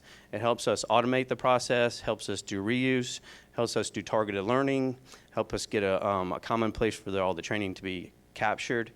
Also provides a tool for authoring of our content. It is not the panacea for authoring of content, so anybody out there who's worried that everything's got to be developed here, we understand that, but it does provide a foundation for 80-90% of our development, and we can then use the one-offs from there. And it allows for more rapid development to get you training where you need it and get it distributed out to all the delivery systems. Any questions? I'm talking fast because I want a lot of time for content, and C talks a long time, so I need to. I just talk. Is that what it is? Is that what it is? Talking a little bit more why we need it. The box on the left, my left, your right, is our delivery systems. That's that green box. FAA is doing pretty good with that. That's your ELMS, your Blackboard. There's a pretty decent vision for where they want to go with delivery. So we're not touching too much of that. What we're trying to touch is the blue and the orange box, if that's orange from where you're seeing.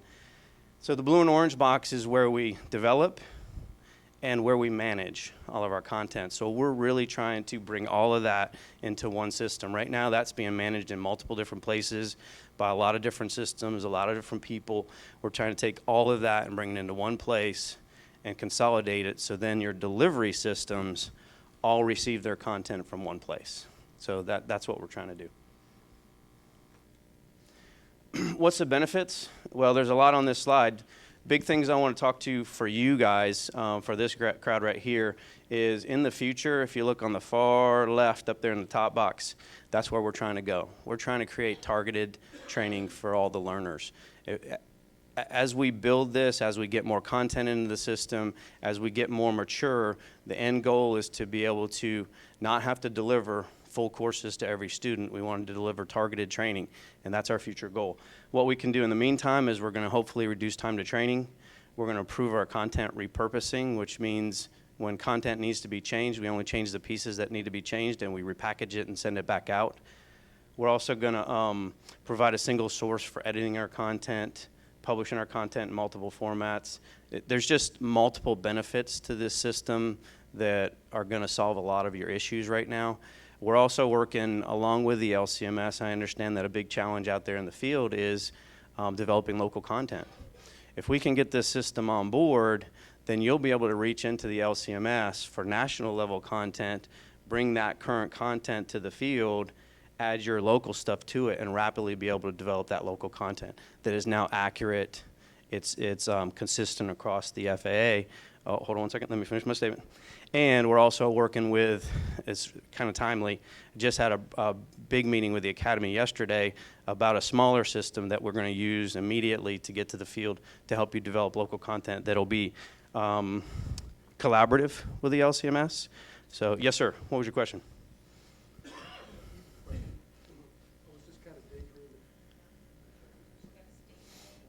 I can't help you with your daydreams. Hi, state your name. John Wozniak from the program office. Who is going to leverage this tool to provide this course development for local? So it's great that you have it. I'm just wondering who's going to do it on the other end. Can you say that question one more time for me? Who is going to pull from this database to build the local stuff, right? You're setting this up so that someone can do the work. Who is that someone in this model? Okay, so what's that? It's a great question. We're still in the phases of setting up our governance for the system and use of the system. So a lot of those answers we haven't answered yet. We have the system, we know it meets our requirements, and we have a whole team. And what we're putting together now is using the functionality of the system. How are we setting up those processes and that governance for who should be using it and how we use the system? So I don't have the exact answer to your question, but we will have it. And once we do, you'll be the first to know. Okay? Right here. Oh, yes, sir. I just had a small question. When you were referring, Brad Clark, Washington, D.C., NAVCOM support team, AJW 133. When you were talking about changing course content, that you'd pull a portion of it out and change it and then push it out, how's it being done now? That's a good question. Yeah, C is going to cover a whole big part of the content piece of it. I'll do my best to answer it, and when I get it wrong, she'll correct me. Right now, yes. Okay. So right now, the way most of it is done is when content needs to change, we have to send it back out to whoever proprietarily developed that content, and they redo the whole course and repackage it. So think about the amount of time, effort, money to do that. And what we're trying to do is, if you think about this, it's a much different way of thinking about how we develop. So we're not going to develop courses anymore. We're gonna transition to where we're developing content, pieces of content, and your courses and your curriculum will be built on packaging of content. Yeah, modules. Yeah, so if we can do that, then every time you change, say you don't need a module in your course anymore, you just pull it out, and you just repackage your thing, and you got a whole new course like that. So it's a real change in how we're doing business. I'll let C. Do you got anything to say on that one? Why don't you finish yours off and then I'll start. Okay. All right, I'm going to finish. Yes. Your question? So if you have a question, will you make sure you stand up? Question or comment, make sure you stand up, tell who you are, so that the cameras can catch you for the live audience. Thanks. Okay. I think I'm about done. I am done. Yay, Sean. Yay, Sean. Good morning to the streamers. It could be really early or it may be early afternoon. Welcome. My name is C. Haley Cycle. Yes, Cynthia, and earlier people were walking up going, don't I know you? The Cynthia, I started out as Cynthia, I moved into Cindy, and now I'm C. I have a spelling issue. I fixed it. Just to give you a little of my background, I am a team manager in the curriculum group. I've been heavily involved in maintenance, and my passion now is tech ops. And so I'm really looking forward to meeting your needs both in the revision, maintenance, and development of content. My background is I am not a specialist. I'm from the education area. I have a master's degree in education psychology, not clinical. So let's not go there. My concentration is in instructional design, looking at distance delivery platforms. So that kind of gives you an idea of where I come from. Today, what I want to talk about is Sean has given the briefing on the system, the Learning Content Management System, the LCMS. Concurrently, while he was doing that, I was working on, it's great when you talk about development. I love going out buying a new car. I will never buy a used one. But what we're looking at here is what do we do with our legacy content? How do we get that in? So what I want to do today is just provide you some insight and give you some information of what I've been working on to get prepared for when we are ready to use the system for the legacy content. I'm going to talk about e-learning, and I want to give you a definition of that because we talk about it. We talk a lot about our beloved CBI, right? And that is what is in the CBI platform or the distance learning platform that we access, but you can also access the ELMS training. All of that is the e-learning. So whether you're going through ELMS or CBI, I consider that all inclusive. So that way we know what we're talking about as we go through this. So what did I do? What I did is I came up with a strategy plan. And what does that include? It includes all the e-learning, but it's in a priority listing. It gives methodologies because do we want to transfer it in a whole into the LCMS, partially? So there's options there. And what it really shows is what the pace we can use to actually put this into the learning content management system. So what we did, so I'm going to talk about two things here. I'm going to talk about curriculum indicator, and that's from me, the FUFU side, and then we're going to talk about the technical information that the work groups gave us. So to let you know, first thing, we're going to use high technology here. Okay, you ready? Any streamers out there? Hear me out. When I look at the number of courses, and we went to find them, and Sean alluded to that we have lots of places where we have our courses stored. So the Academy and other people helped me come up with a list of courses. Now I'm talking technical courses, so I'm not talking about Savvy or those. Those are pertaining to the job. Who has the most courses? Air traffic or tech ops? All those that believe that air traffic has the most courses, raise your hand. Told you it was high technology. Whew. For those streamers, there are no hands in the air. Therefore, I have to make the assumption that if I said Tech Ops has the most courses, you'd all raise your hand? Yes? Oops. Now let's go to a second part of this. So it's kind of like pulling that onion back. So I said, okay, 104 air traffic, 62 tech ops. Now give me more data because I'm not satisfied with that. So let me ask this question. And here again, that high technology. And if you're streaming, raise your hand. Folks will just wonder what in the world you're doing. Who has the most hours? If I counted up all the hours of training of the 104 and the 62, who has the most hours? Air traffic? Tech ops? I don't see any hands. Okay, there you go. Now, I made a profound statement when I saw this. I said, That's a big number. So now we have to do more work, because I need to know of these tech-up courses in air traffic, how much time it's going to take, how complex they are. So what we created was a curriculum indicator. It's a little bit of math, but it's simple math because I don't have any math degrees or spelling. So to determine the complexity of the course, there's things that we looked at. We looked at attendance. So if nobody attended that course or took that training over the last 3 years, we needed to know that, because that causes a different conversation.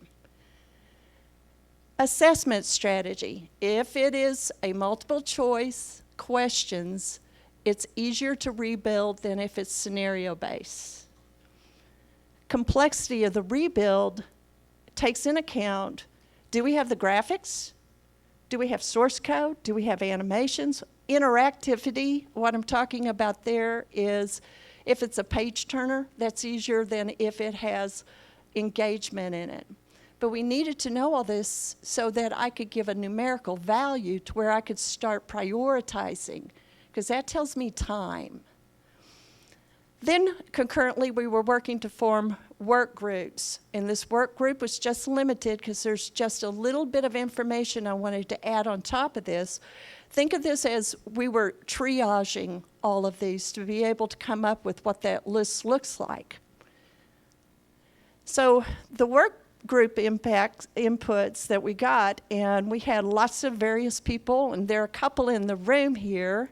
Shout out to, let's see, where'd she go? Christy? Oh, there she is. Christy. Catherine? Stand up. Yeah, you're not going to get away with that. Yes. Thank you very much. They were part of the work group. There are others in the room from the academy, from tech training, that were also involved in looking at the 62 from a high-level point of view to determine if any should be archived. Because we don't want to spend time and effort on things that are no longer important to our community. Identify the type of training, and mainly I'm looking at their certification versus non-certification, because those are important elements that we need to look at. And to validate the disciplines, I wanted to rank order by discipline what we had. So we did all of this work, and I actually turned this in at the end of June into tech training, and if anybody wants to see it, I will provide that, or we have people in the room that have it. So courses were ranked order by the curriculum indicator, you remember that math problem, grouped by discipline, and further categorized by the certification training. That way we have a priority list of all these. It gives us a better view of what our e-learning looks like and where we need to spend our time and effort. So what are our next steps? See, I didn't talk that long, did I? Okay, long? So you were counting? All right, fine. Do I need to help you with the clicker if I hand this back to you? Touche. Any questions out there? Oh, here, Pat. You go into that. It's an easy one. Yes, thank you. Okay, it's on. Thanks. This is Pat McQueen, Tech Training. Any analysis of how much equipment is related to the training? In other words, the inventory and how much? The answer to that question is we were in the process of just looking at a very high-level triaging. We would want to go down deeper into it as we look to which ones we want to migrate into the LCMS. So that's in a sense the second approach to it. There's that. There's information about prerequisites and where it falls. So there's other data points or other factors that we want to consider, but we wanted to get in front of everybody an organized list. Does that answer? I wanted to go back to you and to ask you, and you're going to stand up. Have I answered your question? Okay, all right. Are there, whoop. Bad shoes. Just so everybody knows, this is only the e-learning pieces. This doesn't include the ILT portions of it. So what we're trying to do here is get a handle on how big the issue is and come up with a process for conversion and get all this into the LCMS in the right way, because a lot of this needs to be updated, changed, configured the right way, and also some of this needs to be built differently to fit into the LCMS and be built as content instead of just a course. So it's a big deal, and I think roughly we're looking at about, with the ILT and e-learning, probably about 10,000 hours worth of courses. So it's a lot. Is that, Pat? So we haven't gotten to that level yet, but it's part of the process we're going through. We're very early in the stages of defining what this problem is and solving it. And as far as the LCMS, I probably didn't cover for everybody where we are in the acquisition of the LCMS. So we have the system. We have licenses for it. We're going through the governance and the setup of the system, setting up templates and all that right now. We're probably going to begin testing of courses and bringing content into the LCMS by September. And once we go through that process, we'll be ready for new development and course conversion by the end of the year to start bringing things into the LCMS. There will have to be a transition period. It's not turn it on one day, turn off everything else the next. We're working on that transition and what will that look like. Because the LCMS and all the benefits of the LCMS, you'll see a lot of that early on, but it really becomes powerful once we get content in there. And the more content you get in there, the more powerful it becomes. So it'll get stronger and stronger every day, but it's not going to be able to do all these things for you from day one. Pat? Okay. Any other questions? Yes, ma'am. Here, I got it. Okay.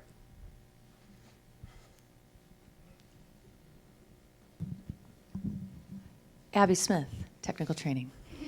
Hi. So I'm hoping that we start a conversation and maybe we can I ask you first to go back to the slide that shows the benefits of the learning content management system, so we're defining our acronyms?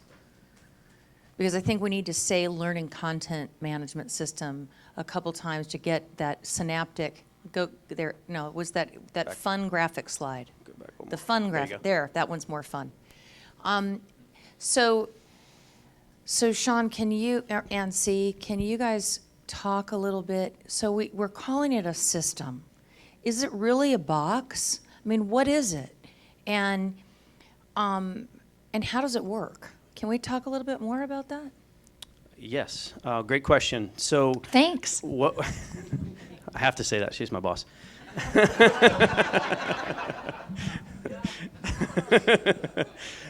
So it is a good question, because a lot of people think when you hear learning content management system, you're buying a box. We're building something. We're not.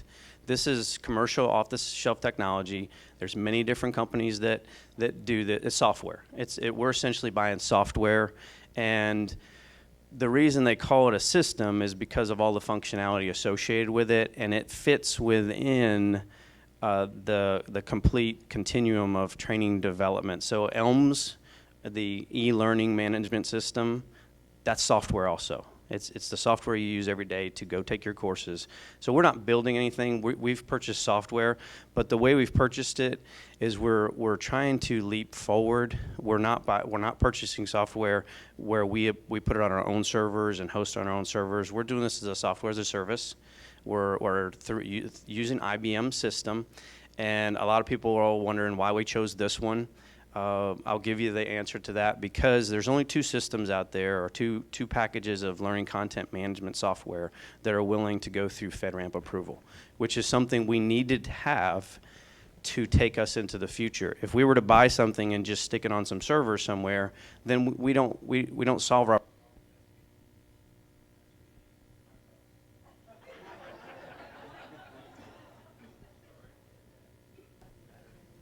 dead. Oh, wait, I'm back. As we migrate to the cloud, we needed to make sure that whatever we bought and was going to migrate and so we're actually ahead of the game. We're the first ones out there going through the FedRAMP approval for a cloud solution. FAA is building their own cloud. We're going through the IBM cloud. ELMS is going through the SAP cloud. So we're migrating fast.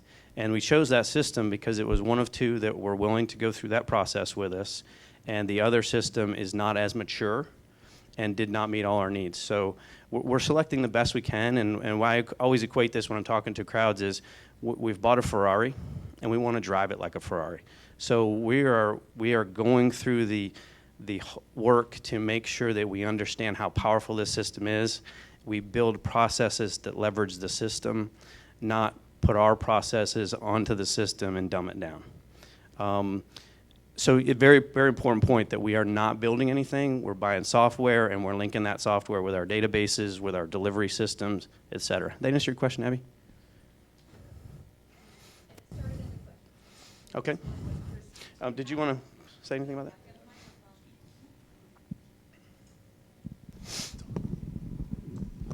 Hello, Diana Alcorte. I'm a TPMO at the Central Service. I don't know what that means. Can you tell me what that means? Okay.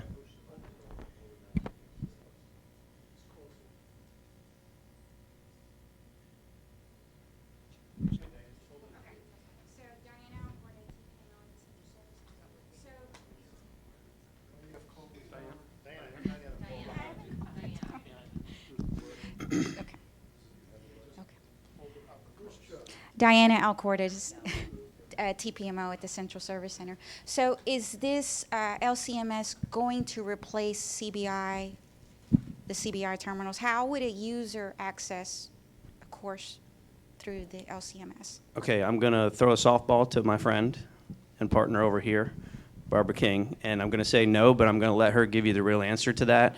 And no, it is not going to replace it, but I'm going to let her fill that in. No, this doesn't replace the distance learning platforms.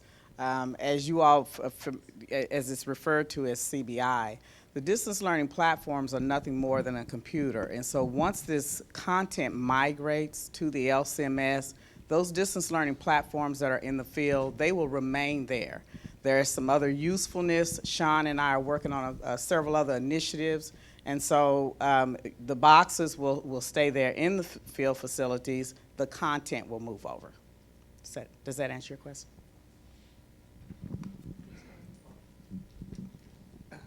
Okay. Jason Lai, PSS.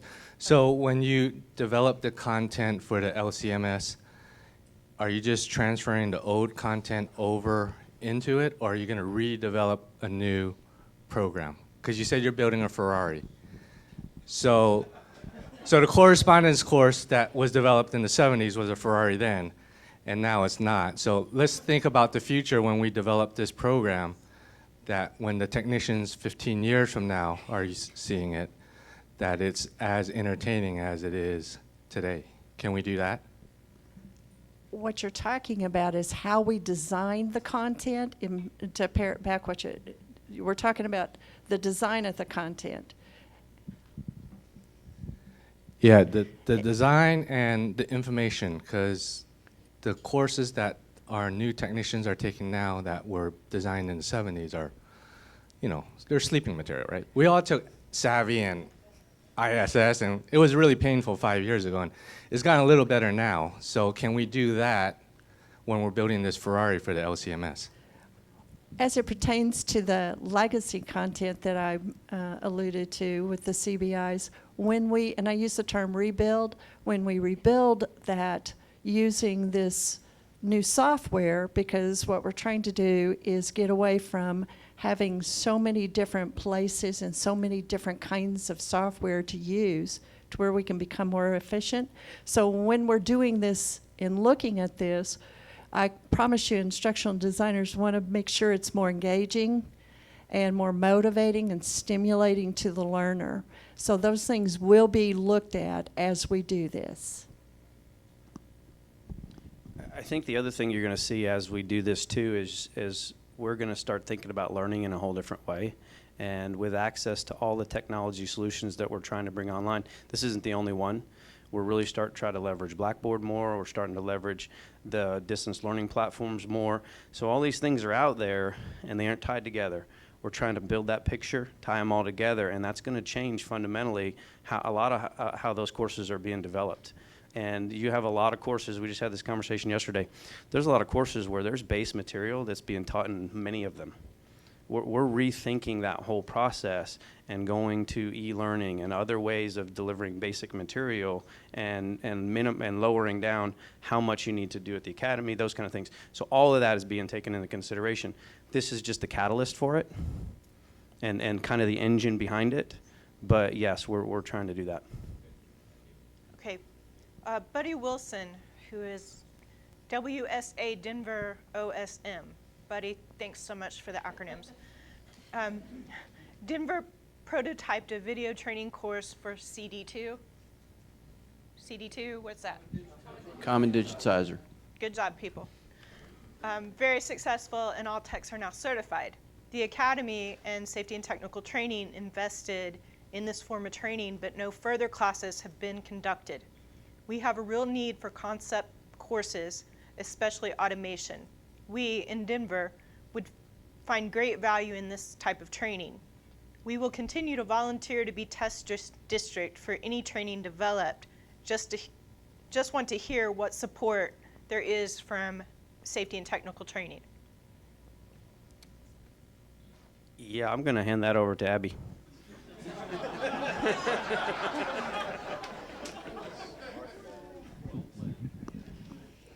So it's a great question, and I think we need to take it as a parking lot item to stay on this topic, but we will definitely come back to concept courses because we have a whole module. So I love these questions because they're like, it's proof positive that putting out the survey to get your feedback of what we need to talk about is relevant. So we have a whole module tomorrow about content courses and about transforming training. So tell me the name of the person that put. Thank you, buddy. We're on it, and so that means you need to tune in tomorrow, and we'll take that as a parking lot item. Someone can, Jim, if you could write that on the board about automation concept course, please. So we've got it, and we'll talk about that module. And that's tomorrow at 9 o'clock Central Time, right? That's tomorrow, 9 o'clock Central Time. Okay. So another question came in from an unknown source. How many licenses will we have for the Learning Content Management System, and how will they be funded? Another great question. Right now, we're only using 50 licenses, and we're going to sustain that for a period of time. That will be part of the governance and stuff that we set up. How we use those licenses will be a process we have to figure out. What you need to know, though, is licenses for the software are only required for developers. So supervisors, users, reviewers, other folks, probably most of you in this room, do not require a license. Only folks that develop in the system and package that material. We can even develop outside the system and move things in. So we're working through all that right now. It's not an extensive cost. The software licenses are relatively cheap given the system that we're buying. And I don't know the answer of where we'll go. It will obviously increase the more lines of business that come on board. But we just need to look at that. In the past, we've allowed licenses to get a little out of control, and we need to put a process and some governance around that so that we can regulate not only who's in the system, but how we develop in the system, because some of that, the configuration management and all that comes into that. So it's a good question, but I don't have the answer. I don't expect it to grow to huge numbers. I think we're going to manage that through processes and how we develop. So Abby, did you have a comment on that? Oh, sorry, I missed the last part of that. So that funding does come out of AJI too, technical training. We have a question here, and we have one over here. I think this one from my view. All right. Hi, Rebecca Malden. I work in AJI too. So we talked about how we're transitioning existing courses to it. What are the plans around developing new courses into it? When is it going to be used, or what is the strategy around that? Okay, that's a really good question too, because what we're doing right now is we're partnering with our major vendors. So we have 6 to 7 on our side. We have 5 to 6 that we tend to go to. Academy has several they tend to go to. And so what we're doing over the next 2 to 3 months is we're going to do a special side project with those vendors. We're going to create a team to get into the LCMS, develop a couple courses in there, test it out, test out our templates, test out our processes, and there's several reasons for that. We want our vendor partners in there early. We want them to see what the issues are with the system, help us figure out what challenges we had, help us refine our processes. And if we get them in early, as we transition courses over to being developed in the LCMS, they were part of building that process. So that's how we're going to handle that, is we're going to get them in early, and we're going to actually have our vendors help us develop the processes and validate the processes. So after that period of time, we'll be able to just then start building courses in the LCMS. And so that's why I say December is a decent time frame for new development, because we should be through that and those vendors should be ready to roll. Did that answer your question, Rebecca? Thank you. Hi, Dean LeGrand from the Washington OSS, Operations Support Group in DC. My question, and you got to help me out here, I'm not the smartest guy. So my understanding is that this is a tool that you have purchased for you to help change the curriculum of courses and migrate everything that's currently either CBI or ELMS delivered into one platform. Is that correct? It's half correct. Half correct. This is going to take all of the curriculum eventually. Okay. And this system will be where all of your curriculum resides. Okay. ILT, everything. As someone who supports the end user of this product, what are they going to see? What's going to be the benefit to them? So the major benefits to you is you probably won't see much difference, other than you'll have your training faster. It'll be more accurate. It'll look the same. It'll be configured the same. And actually the biggest benefit you'll have on your end is when you're developing your local training, not the national level, you'll have quick access to all this content to quickly help you develop your local training faster. And your local training will be more accurate. I'll give you a simple example. So once we get all this content in there, if you have courses out there that have a certain policy in that course, and it's in 1,500 courses, just for an example, when that piece of policy changes, we can go into the LCMS, change it one time, and it'll auto-populate to every one of those courses. You don't have to go find every course that has that policy change and make it manually. So when you're in the field and you have things you're updating, changing, you'll be able to go straight to the LCMS, pull that content that's accurate, up to date, down, and you'll have accurate, up to date content quickly. And what you're probably going to see, and this goes back to your question, we're going to be able to get training out much faster, much quicker, and that's a big deal, because if it takes 18 months to develop a course, your needs already changed 4 times by the time we can get you training.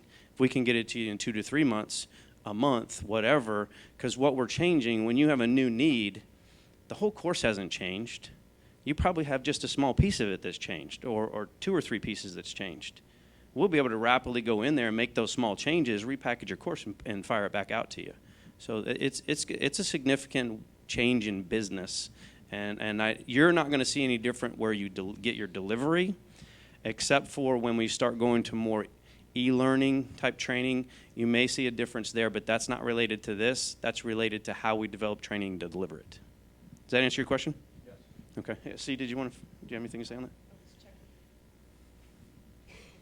Okay, so this all sounds great, but that was their comment, not my sidebar, by the way. So when will we actually see benefits from this? What are the major milestones in the project timeline? Give us some dates. Okay, so there's a couple things we're going through right now, and it's important that we go through them, but it does take time. So the FedRAMP issue that I mentioned to you, that's an 8-month process. But it's important we go through it, because that takes us to the future. If we skip that step, then we're right back where we are today. We could have a system for you tomorrow, put it on some servers, but that doesn't solve our problem. So we're working through that process right now. We're probably 2 to 3 months away from FedRAMP approval, which gives us the authority to operate. We are still setting up our instance of the system in a test environment, so we're doing things concurrently. We will go through this prototyping effort probably in the next 2 to 3 months. So by December, we'll start having content into the system. What we'll do in 18, though, and it's probably why you won't see much in 18 until the later parts of 18, we have to set up the integration with Blackboard, Elms, all those databases and delivery, those integration points have to be set up. And so once that's all set up, we can start the migration and the transition. Users aren't going to really see a difference. One day you're going to get content from Elms, and the next day you're going to get content from Elms. You're not going to know that it came from the LCMS. You're not going to know that it wasn't something that was packaged and stored on the LCMS content server. So what people don't understand is your content right now, all your courses are packaged and they're stored in Elms content server. When we transition over, the content's just going to be stored somewhere else and pulled to Elms. You won't see a difference. What you'll see a difference over time is you're going to get things faster and it's going to be more accurate. So the users probably will not one day wake up and go, wow, I got my stuff from the LCMS. I don't know that gave him the answer he liked, but I hope that answered the question. Yes, Abby? So Sean, I think it's worth, thinking about Dean's question and kind of alluding to the question of the anonymous person that just sent in a comment and question. To me, the super cool aspect of having a content management system that's a learning content management system is for that deployment thing. You could have content stored in there that you could develop that's a whole course, right? But you might only need one piece of it to refresh your recollection before you touch that VOR that you haven't touched in 3 years. You might want to put out a briefing item for your employees. You just request it, and it will come in a piece of paper, or you could have it deployed on send it on an email. You could put it on a tablet. You could pull video out and have that on a tablet or on someone's iPhone. It transforms your ability to be flexible and to deliver in leading with our mission statement, knowledge and skill transfer to the right person for the right reasons, the right time, in the right place. And so this really gives us the opportunity to leverage 21st century technology in the 21st century. So I'm super excited about it. I know Allie McDermott from Leadership and Professional Development, they've been over, they're ready to partner with us. Barbara King has been an amazing partner with us and really had the courage to go forward. I mean, so folks, Henry Ford said, if I'd been interested in winning a popularity contest, I would have made faster horses, but I was interested in an automobile. This is that moment for us in our ability to provide the knowledge and skill transfer to the people that we love and serve. Okay, I'm done with my infomercial. Well, and one thing we're doing right now, we gave this briefing previously to the Air Traffic Summit, and since then, a lot of folks wanted to see the capabilities of the system, and so we've set up 3 to 4 separate capability briefings for them. We'll do the same thing for this group. When we get all your email addresses after this, we will set up capability briefings. We'll set up 3 or 4 opportunities. It's for you to see the system at work. The briefing's about 40 minutes long, but they go through and they show how you can pull courses, how you develop courses. It's really informative. I know your heads are kind of like, I don't see how this picture comes together. That will kind of bring it all back around for you. Please take advantage of that once we get that out to you, because I think it'll be really informative for you. Okay, we have 2 questions that have come in. The first one is, how will you prioritize the courses that go in, and do you have a list already of the most important courses that should go in first? And are you getting input from people like us on what those priorities should be? We made a decision that the first thing we would go after is the e-learning. And so the answer to that question is yes, we have the e-learning in a priority order by discipline.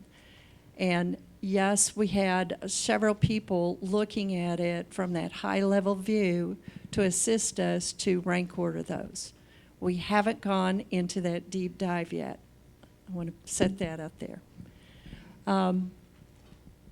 What was the next part of the question? Are you getting input from people like us?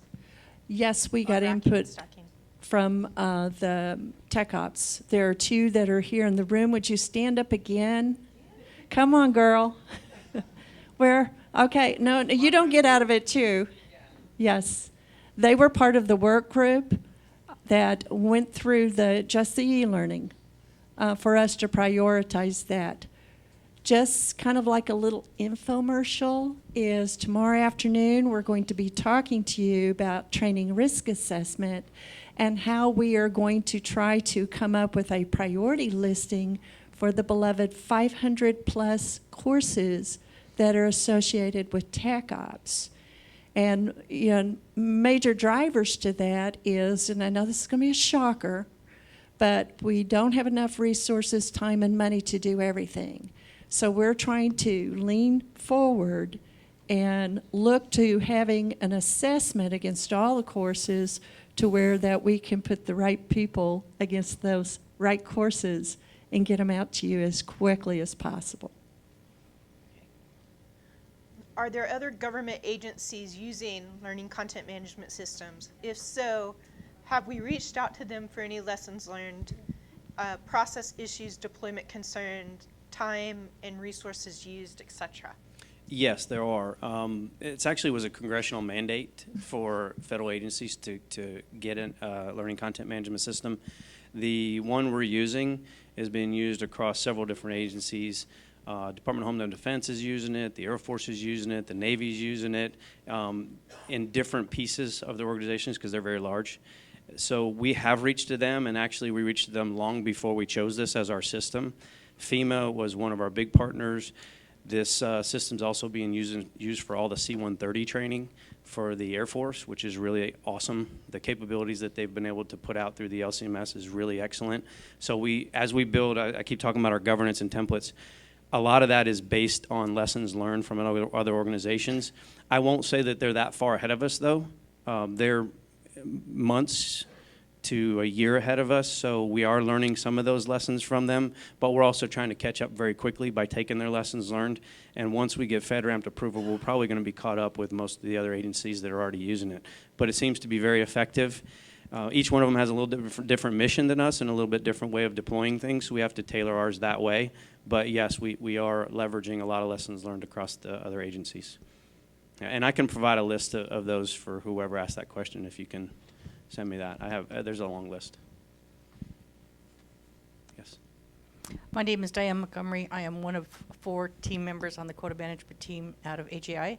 My question is this: I heard earlier a concern from the field about locally developed training to meet certification, for example. Since all this knowledge and skill is based in modular format, will the people currently responsible for developing courses be able to help alleviate this issue from the field and use this LCMS database to develop courses so that the field doesn't have to develop their own? Okay, that's a great question and very timely. I just had a briefing working with Barbara at the Academy yesterday, and what we're doing is we're working on a complementary solution for local developed training. It's awesome. It's an awesome capability, and what it's going to do is these two systems will feed off of each other. And we're in the early stages of that, but that will be available much sooner than the LCMS, but they're complementary of each other. I can't give you all the details on it. I just got this yesterday, but to answer your question, we recognize that as an issue, and we have a solution for it, and that will be available soon. Barbara, did you?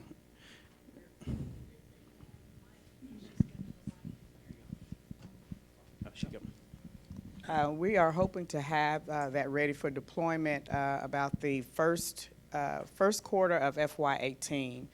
Most of the tool set behind it has already been built. It is a toolkit. We were hoping to have a little bit more of it somewhat finished, but my buddy Dan over here borrowed my resource here, so I graciously, since we're a team, he borrowed my resource, so we're not quite finished with it, but we hope to have that available the first quarter of FY18. So you're asking good questions, and I want to make sure you guys understand that we're not just doing this in a vacuum of building some headquarters type system. We've looked at all the issues out there. We've looked at all the problems, and we're really trying to build a vision for the future that includes multiple different systems. Elms, Blackboard, all those pieces are part of it. And one of our tasks, which we just are starting to work with MITRE on, is MITRE is going to help us over the next year as we're building these things and putting the pieces together. They're going to help us build that map so that we can then get that out to everybody to show in a picture format. Here's how everything ties together. Here's how the system works. Here's how your training goes from a vision to execution on the other end. Does that answer your question? We're getting close to lunch, but I did want to say a couple of things because I've heard about it. I stand by. I had a hand raise. Go for it. Sorry.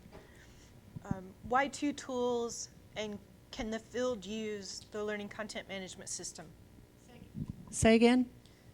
Why 2 tools, and can the field use the learning content management system? It's a great question, and the reason for 2, first of all, is immediately we can get access to the ability to develop stuff to the field by using what's already available. So the LCMS and the setup of it and the conversion and all that and the integration is not something that's going to be available right away. We can get you a solution right away, and that solution integrates immediately into the LCMS, and then over time we can make a decision at some point whether we transition out or not. But the LCMS is not the panacea. I just want to make sure everybody understands that. It's not solving everybody's problem. This is the big engine behind it. There are some things that we have to do to support that engine. And the secondary tool that we're talking about for the field locations, because of your unique needs and your unique challenges out there, we have to make sure we're meeting those also. And to use this big, huge engine, it's like taking a sledgehammer to put in a nail. That's not appropriate. So we're trying to put the appropriate tool sets in the right place. I hope that answers the question.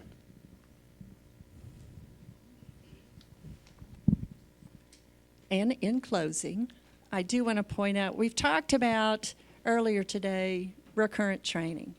We've talked about briefings and having vignettes and information just in time, micro-learning. We've talked about it's not always a course we need. We need to be in performance support. So if you think about those things and then you look at these benefits of the learning content management system, it is in the future, it's not tomorrow, but think about the day where we'll have the ability to do that in a more efficient and an expeditious way. And so we're looking at short-term solutions and long-term solutions. And with that, is anybody hungry? Oh, fill out the card. Oh. Cards. I just want to add one more thing to that last question on the why 2 tool sets. And what people need to understand is that the field tool that we're putting out there is not a duplication of the LCMS. It's your access to the LCMS. It is your way of developing local training, and it's a tool at your level that accesses and pulls content from the LCMS and allows you to put content onto the LCMS. I want to make sure I clarify that this is not, it is a tool that you're going to use in the field, but is your gateway to the LCMS. Does that clear that up a little bit? Okay. All right. Thank you, Sean. Thank you, C.